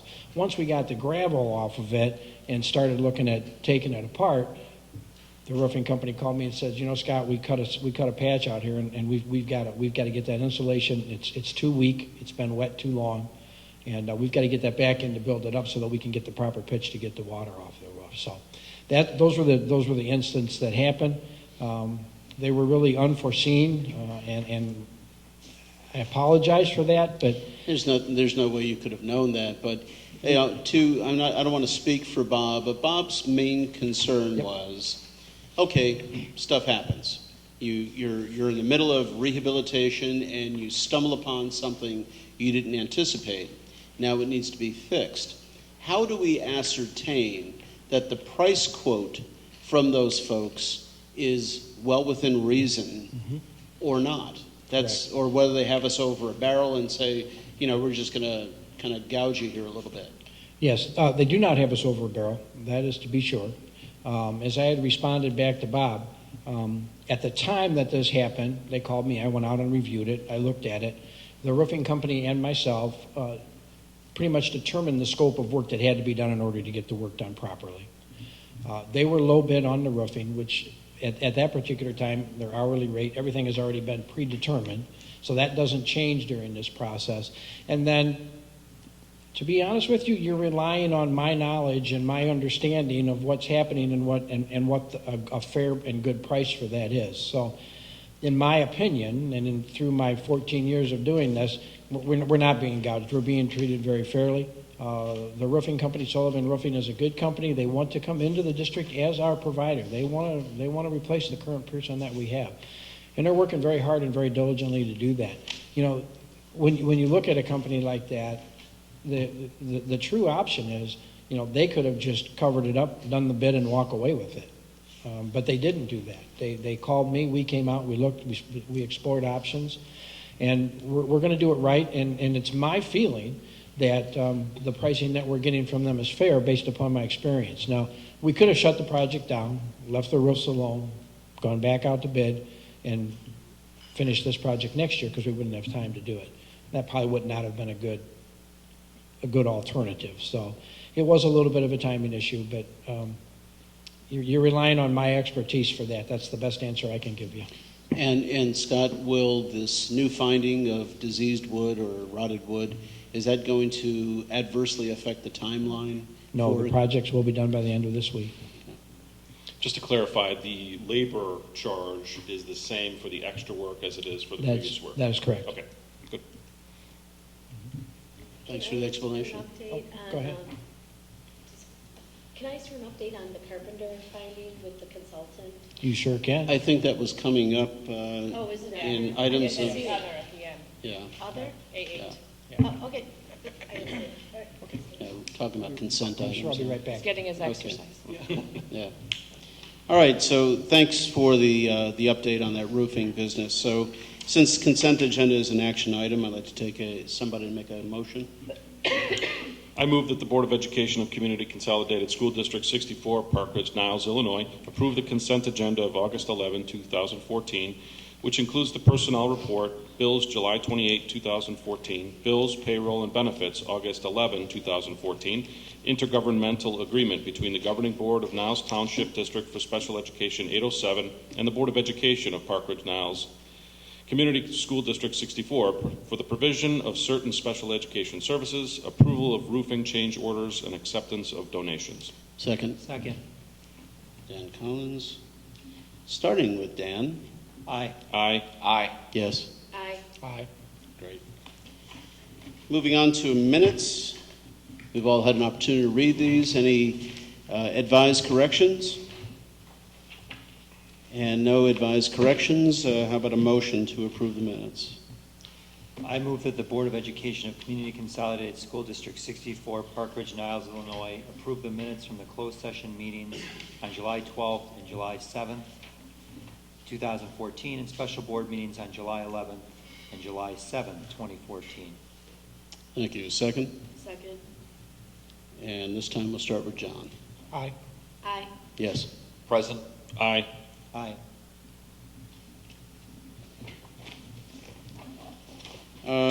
ELF. Do we have anything regarding ELF? Vicki? I can't make those meetings because they're nighttime, but you went, right? I was at the ELF meeting, yes. It's a great group.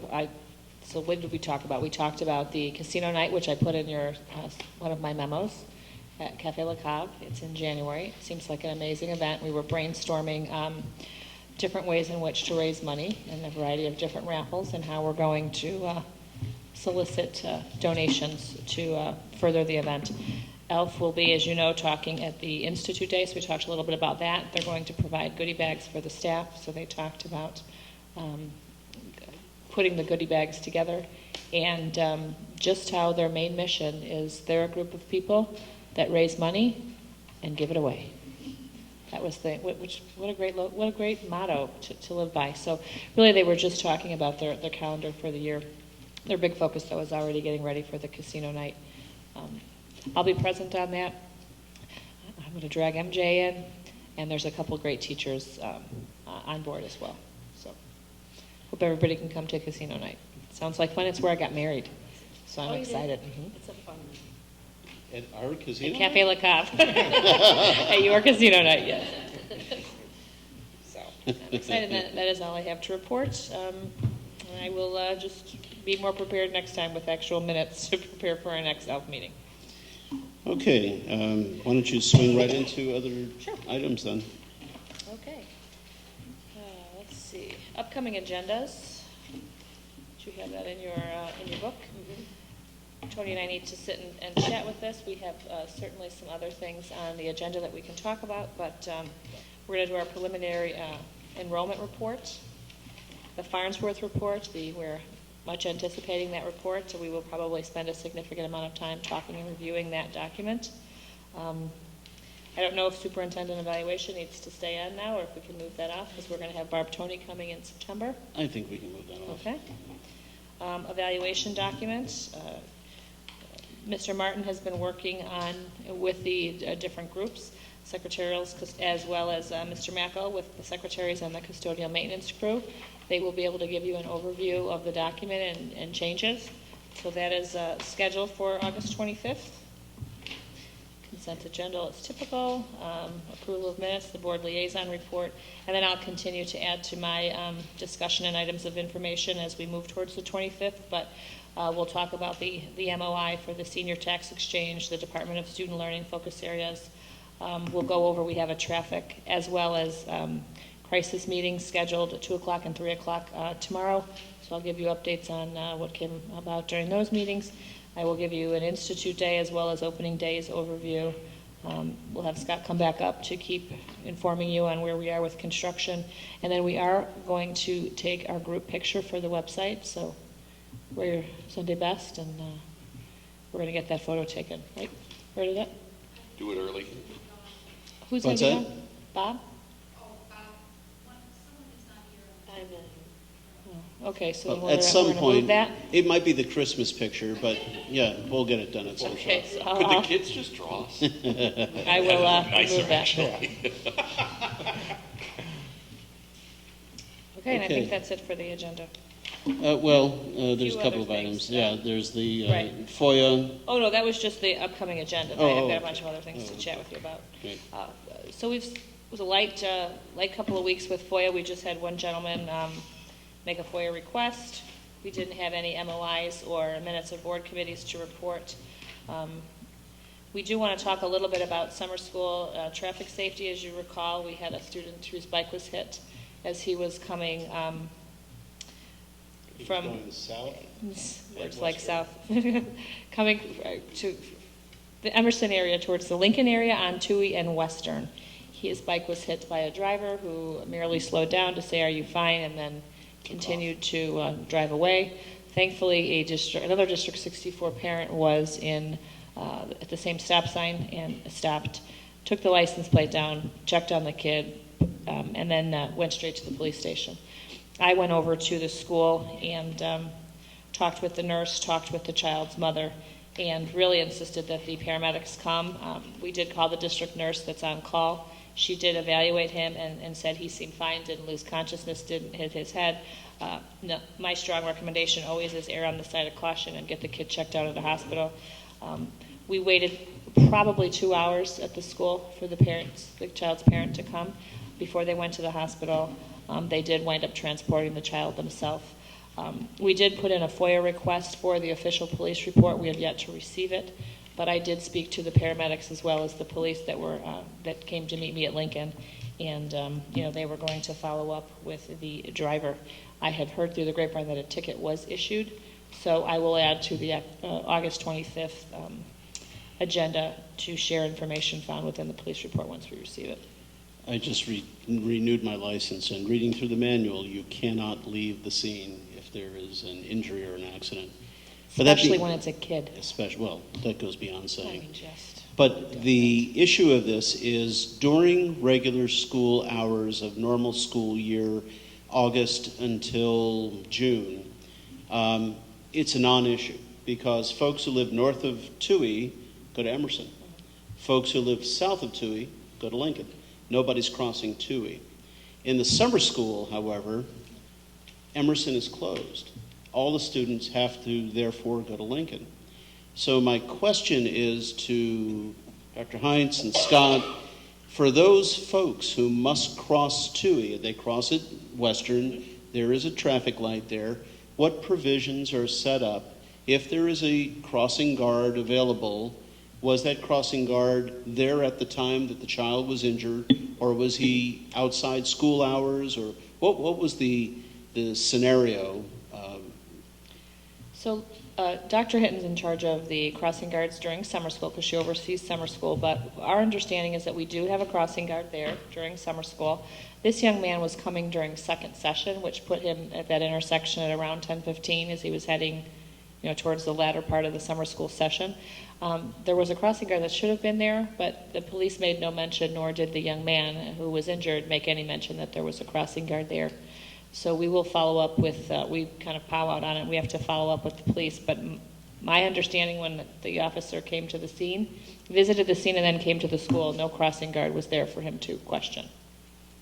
So we don't know if the person called in sick or, we're not sure, but there wasn't anybody there that day. Well, and for clarity on there, crossing guards are not our employees. They are the city's employees, correct? Okay. Correct. The police pays them and we reimburse it, yes? We reimburse for some. We don't reimburse for summer school we do. Okay. So we need to find out if there was one present. If not, why? this is the safety of these children crossing Dewey, which has turned into during my 24 years of living in Park Ridge, it's turned into a highway. And I even to this day, I am cautious with my own daughters crossing Dewey. It's just a Indianapolis 500. So anyway, that's kind of an important aspect. Okay. So we will follow up on that. You should have received a copy in your packet. We received a IASB recertification membership award, and I've been hounding you about the III conference. I have a few takers, and Becky's going to go, and we've got some great sessions and some nice hospitality plan with some of our big vendors. It really is a great conference. It's a great weekend. If you like Mickey Mouse, he ends the parade with Santa Claus, so it's nice to be down there on that Saturday night, and usually there's some great sessions on Sunday morning. It is too. So anybody else that wants to come, please email Madeline, copy me, and she's going to get registration taken care of, and Becky and I are going to put a schedule together in terms of where we'll be at what times, and we'll certainly have a lot of time to connect and network with other boards, and it'll be fun. So consider joining us if you haven't already decided to. Excellent. I'm just going to keep hounding until all of you are coming. Scott, would you like to give us our construction update? And hopefully you're finding the information that's coming every Friday. We're trying to keep you really abreast of what's happening because we have a lot of construction projects going on this summer. Yeah, we do. And I know that you all want to come to III because I am going to actually be presenting at III. So I know you guys are going to want to be there to watch me talk. You don't get enough of that. But what is your topic? With the CPMM, the Certified Training Program that we're going to be doing, IASBO has asked myself and one other individual to present on that at III. So we'll be doing that. Let's see, construction update. Every week I've been giving you a copy of the minutes from the meeting. You notice those weren't there this time. I did not get them back from Fannie and Howie in time to provide those for you. I certainly would be happy to email you those minutes if you want them, or if you would like them at the next board meeting, I can do that. If you want to give me some direction on that. Okay. I think it's the 13th meeting, and I didn't get them in time to get them into the board packet. So at Field, things are going pretty well. We have been waiting for the gas meter to get installed. We had to run a new gas line in. They ran the new gas line in. We got a little help from Bernadette today, so we thank her for that. The gas meter will be in. She called public relations at NICOR, and they kind of jumped. But the gas meter will be in tomorrow.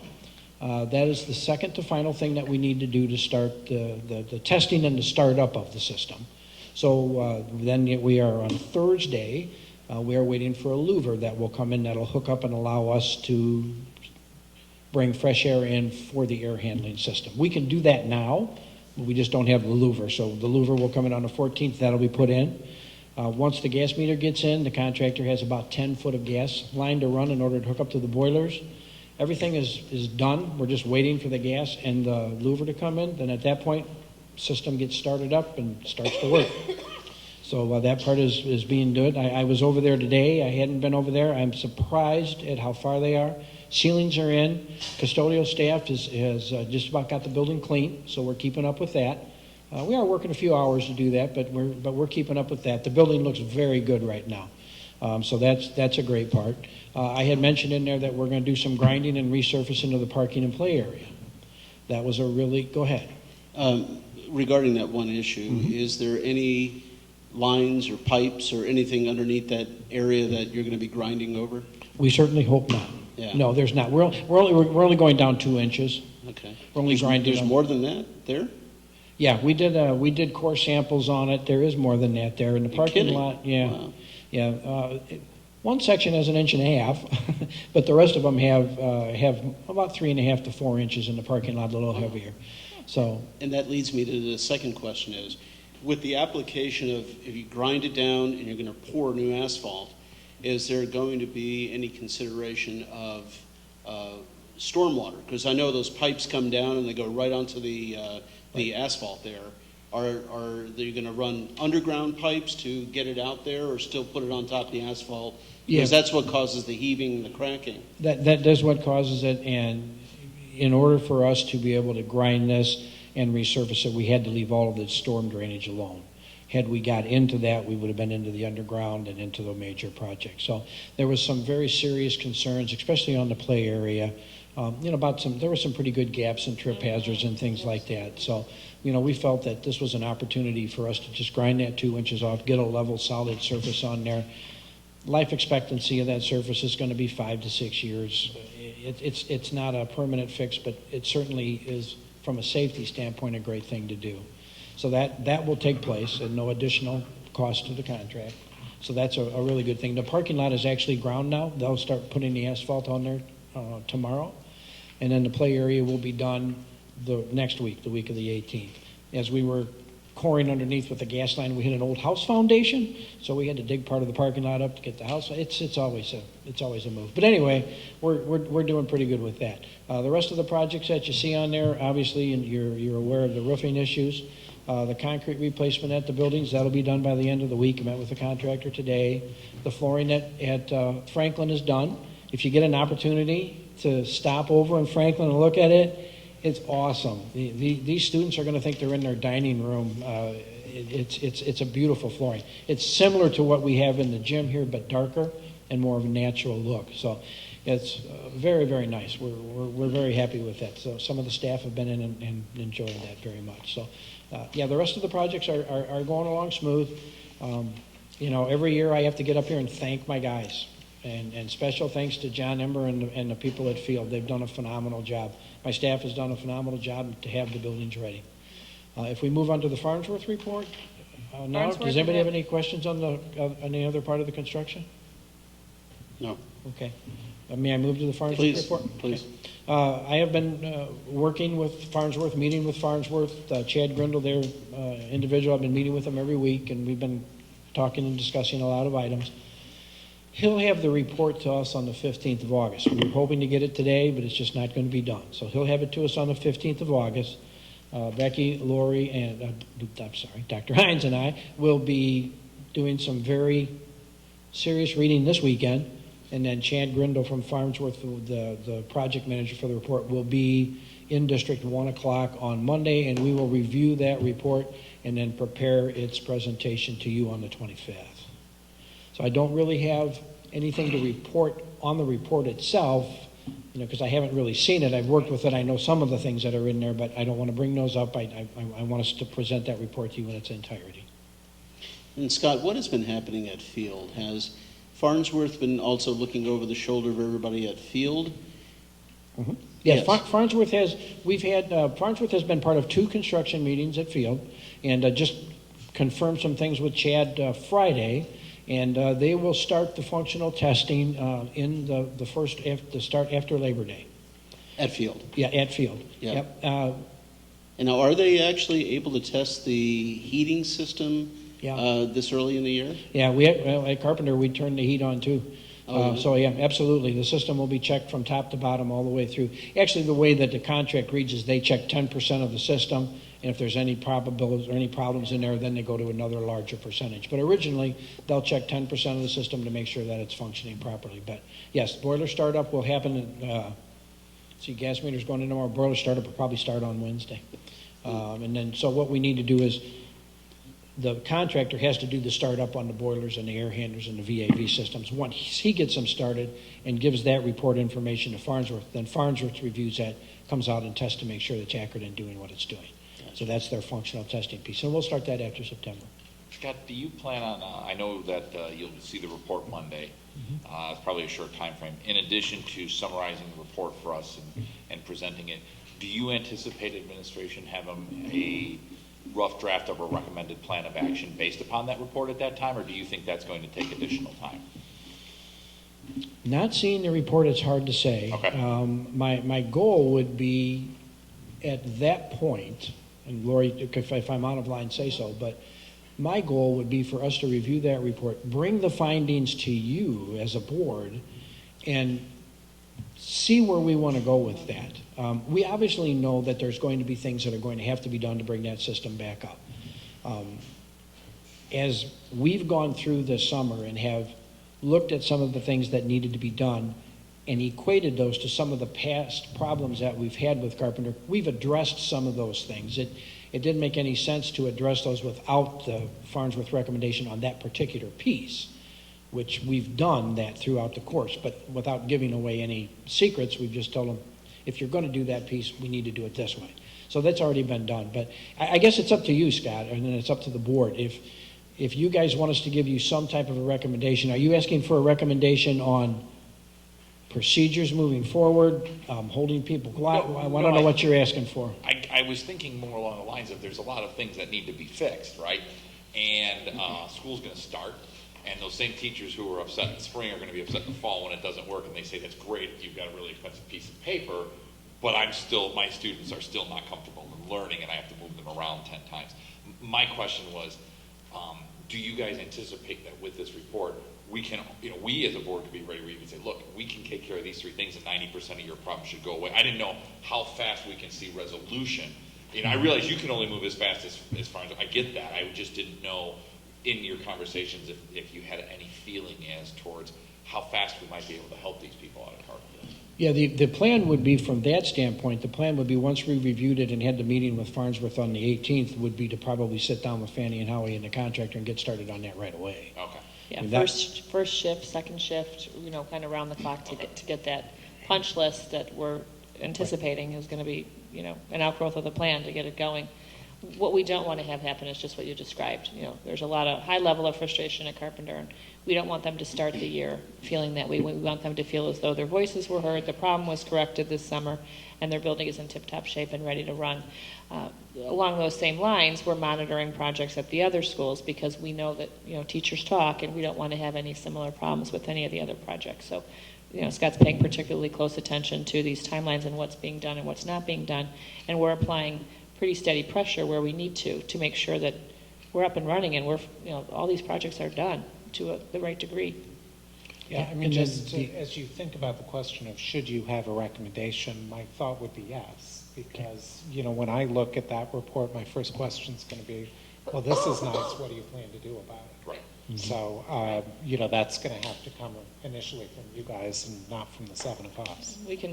We'll, like you said, we're going to read this weekend, and the 3 of us will take notes on what we're reading over the weekend, and then we'll have that information to, when they present the report, I'm going to have things that I'm going to want to talk with them about, as I'm sure Scott and Becky will that day, and it potentially, depending on what that report uncovers, it could be a pleasant meeting or it could be a very unpleasant meeting for them. But, Yeah, and I think that we'll look at next steps and put a timeline together as to where the repairs will be and the time frame that'll take. The other thing at Carpenter is we are also putting in those additional heat items that we talked about in the fall. Insulation. Insulation has been done. We are adding additional heat to 4 classrooms and a corridor and 2 vestibules. So that will be done before the beginning of school as well. If I can make one minor suggestion on the agenda for the 25th, I might suggest calling the Farnsworth report something more descriptive, so that somebody who has been concerned about the situation at Carpenter and doesn't know who Farnsworth is will know that this is something they care about. You might also consider whether an outreach to their PTO or to their teachers. I was with Brett the other day. Certainly to Brett, at least. I was with Brett the other day talking about new principal mentoring, and I asked him if he anticipated a large presence, of his staff coming, and he didn't really necessarily think so, but he said he would put something out in his weekly communication in his staff portal that this report is going to be shared. So they may show up. Carpenter Construction Evaluation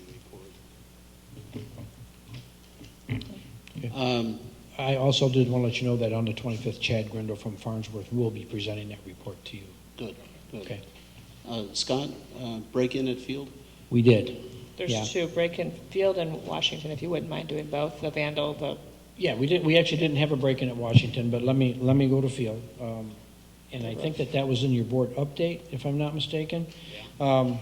It was August 2nd, and it started at 2:56 in the morning. And Sonatrol, we have audio that's in our buildings. That's new, right? No, that's always been there. The audio has always been there. That's how we were almost apprehended the individual at Emerson. Right. So we know that for 6 minutes, this individual at 2:56 in the morning was trying to get in the building. Sonatrol called John Ember, the head custodian, at 2:57. He played the audio for him. John said, "Dispatch police." Police got there. At between 2:56 and 3:02 is when he breached the door. And I don't want to share the door number, but it was on the southwest corner of the building. He breached and got in, and at 3:07, he walked out of a door off of Wisner, and the police were standing there as he walked out. And they said, "What are you doing?" He said, "I had to use the bathroom." He said, "I went in through an open door," which he didn't go in through an open door. It took him 6 minutes to get in the building. After all that was done, the police went in, cleared the building. We went back. The building was secure at the time. All doors were locked. Since that time, we went back and reviewed the door that he went through. And if I could just walk over here for 1 second.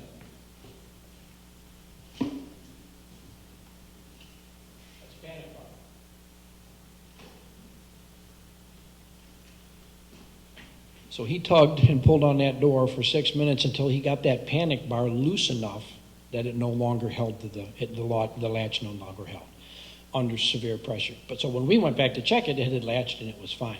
That has been since repaired. Has since been repaired and the building is secure. So You got to yank pretty hard to loosen up a panic. oh man, he must have been just going crazy. He must have had to go to the bathroom really bad, is what I think. But I wasn't there. So, but at any rate, that's what happened. That's how he got in. So he spent 6 minutes just pounding on that door. And thank the Lord for the audio, because we heard that. And again, I must commend John Ember. I mean, he was on top of it. He was at the building. He was there in less than 40 minutes. Oh yeah, I mean, we had him. So How are we doing with cameras? cameras are great, and that's going to be my second point. Lead us into the We had, Washington. great segue. We came, my staff came into Washington this morning, and on top of the roof by the kindergarten entrance were the flashing light horses that they use under construction. And they arranged them very nicely on the roof. It really looked nice. But it was anyway. So we had Sonatrol come out. It was a learning experience for the principal, and we had them come out and we pulled the footage. And sure enough, we saw them. You know, they're on camera. We have their pretty picture. We don't know who they are, but we have their picture. And there was a lot of activity. I guess a neighbor had also complained Saturday evening of the activity. So there were some cars driving around back there at 2 o'clock in the morning, and they got up on the roof and they put these pylons up on the roof. But the police have the report. The police have the video. We filed a report with them. I'm sure they'll figure out who it is in a heartbeat, and then we'll take care of them. But the good thing is those kids and every other kid is going to realize that they're on camera when they're in our little parking lots now. So thankfully nobody got hurt, because what they were doing was, not the brightest action. But at any rate, under both situations, our security worked exactly as it should have had, and I'm very, very pleased with the results. Was there external camera? Are there external cameras at field? There will be external cameras at field. And that's my question. If yeah. there are not currently, what is the time frame for installing them? Sonatrol went over to field, being a non-union, because there are no unions for this work. The union would not let them in the building. So we're waiting for the field project to wrap up, and then we can get them in and go. So that's the only delay that we have at field. Gotcha. Yeah. Just a question for administration. Scott, you just said something that I think is important, and that is that these other kids are going to know that they're on camera now.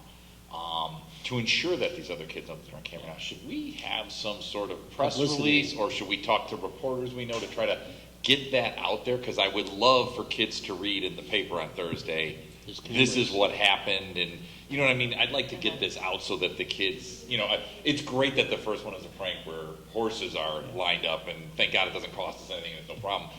But if it's not really well known, then the effect of it is lost. So I'm wondering if we can maybe advertise this a little. I think that would be a Bernadette issue. Sorry, unless Bernadette. the security guy says you don't want them to know it's there for some reason. No, we want them to know it's there. Yeah, we want them to know I it's just there. think we ought to maybe making sure that was out. Maybe it's a, even the superintendent's chat psychological. Just kind of get that word out there that, hey, this is happening. Well, I think this might be a good thing to talk about at the PTA meetings. Yeah. That might Anyways, be a whatever you good think is the best venue. medium is fine with me. It'd be hard, Bernadette, I'm just thinking on your behalf, it'd be hard to send out a press release. However, if the individuals are caught at Washington, then we can segue that into that whole thing. Certainly. Well, Anyways, I just thought we should maybe advertise it a little. I don't know if you agree, John. yeah, I think No, that's I a do great too. idea. I think it's a good idea. And I'm not sure that talking to the PTOs will catch it, because my bet is these are Not main just South enough. kids. Yeah. Well, they might have When we families, have- younger kids. We have our safety and Traffic safety. traffic safety and the crisis meetings tomorrow afternoon. Representatives from 207 will be there, so we can maybe even add this. We're going to do a Raptor. I don't know if you saw the Google agenda come out, but we're going to do a Raptor and security update, a share out, so we can layer it in and get Correct. 207 reps on this. I did see it. Yeah, I think that kind of thing will spread pretty quick. No doubt. Thank Okay. you, Scott. Thank you. One final thing. Becky, this is probably the only meeting in my over 3 years on the board that you haven't said a word. So I'm going to ask you, perhaps, to come up here because I have a couple of things for you. And while she's walking up, I wanted to just end my little report to say, hopefully you've all seen the handbook. It's gone out to over 2,900 families, which is 80 more families from last year. This represents a tremendous amount of work to put together. If you haven't read it, it's really chock full of information, and just kudos to Bernadette, because this really was an undertaking in addition to the many other things she has rolling at this time. So thank you. Okay. Regarding Dan Collins's, the Collins report, I understand it's been updated. It will be updated for the September Is it 8th? 8th meeting, committee of the whole meeting, when we do the budget document. So the information that's on here has not been updated? No, it has not. Okay. I know that we talked about updating this after the budget was adopted, because you'd have your 14 numbers. Correct. Okay. It has not been done. Okay. We're getting the filing reports on time with the State Board of Ed and teacher retirement system, and that's been monopolizing all of our time. Okay. Well, I did have a couple of questions on some of these numbers, and even though it's not been updated, I wonder if, because I was looking at some of the trending here. On revenues, you Could I borrow projected... John's report, because I don't have a copy of it in front of me? Thank you. And I would remind you that this has not been updated since February, so. Right, right. Yeah, but, well, maybe it's all premature, then we can talk about it. But I was looking at the revenue projections, and the revenue projections for 15-16 would be 1.6, and for 16-17, 2.6. And in light of everything, I mean, do you think that those revenue projections will continue to exist? I wouldn't speculate at this point in time. I would rather be able to look at the numbers as we Yeah. get closer to September. And of course, those revenue projections would of course be based on PTEL, right? It would be the CPI? Correct. CPI, yes. The next questions I had were regarding the expenditures. And from the 13-14 budget, there was an increase of 8.3%, 14-15, 3.8%, and then 2.5% for 15-16. And then it goes up a little bit after that. What happened that caused such a tremendous drop between 8.3 and 3.8 in expenses? Well, what you will see in September is that when I plug in the actual numbers, not the budget, because you'll recall that we underspent the budget for 13-14, that you will see that 8.3 go down, Okay. and you will see the 14-15 go up. And the amounts that are going up, is it safe to assume that the majority of that was due to salaries and benefits? Underspending in the salary category, but actually in all categories when you look at the operating funds. Okay. So salaries, benefits, purchase services, supplies. I won't ask you any questions about days on hand because that may obviously change. Correct. But yeah, I think, having all of this in one snapshot allows you to kind of just have this conversation a little bit easier. So, thanks. And Becky, you have I gave you a couple edits, right? Yes, from you our did. last meeting, you're going to put them in there. They are in my white binder Did you have a chance to on top talk of my to Becky desk. about that? Do you have a Yeah, copy she's of got them. You have them, okay, all right. Because otherwise I got to hunt them down. Yeah, no. I gave you my only hard copy. She's of got it. So. Otherwise, I let do me, have if some. if you don't, let me know and I can re-jog my memory on it. All right, well, thanks, everybody, and are there any other questions or concerns? And if not, we'll take a motion to adjourn. So moved. Second? Second. All in favor? Aye. Any disagree? No? Okay, thanks.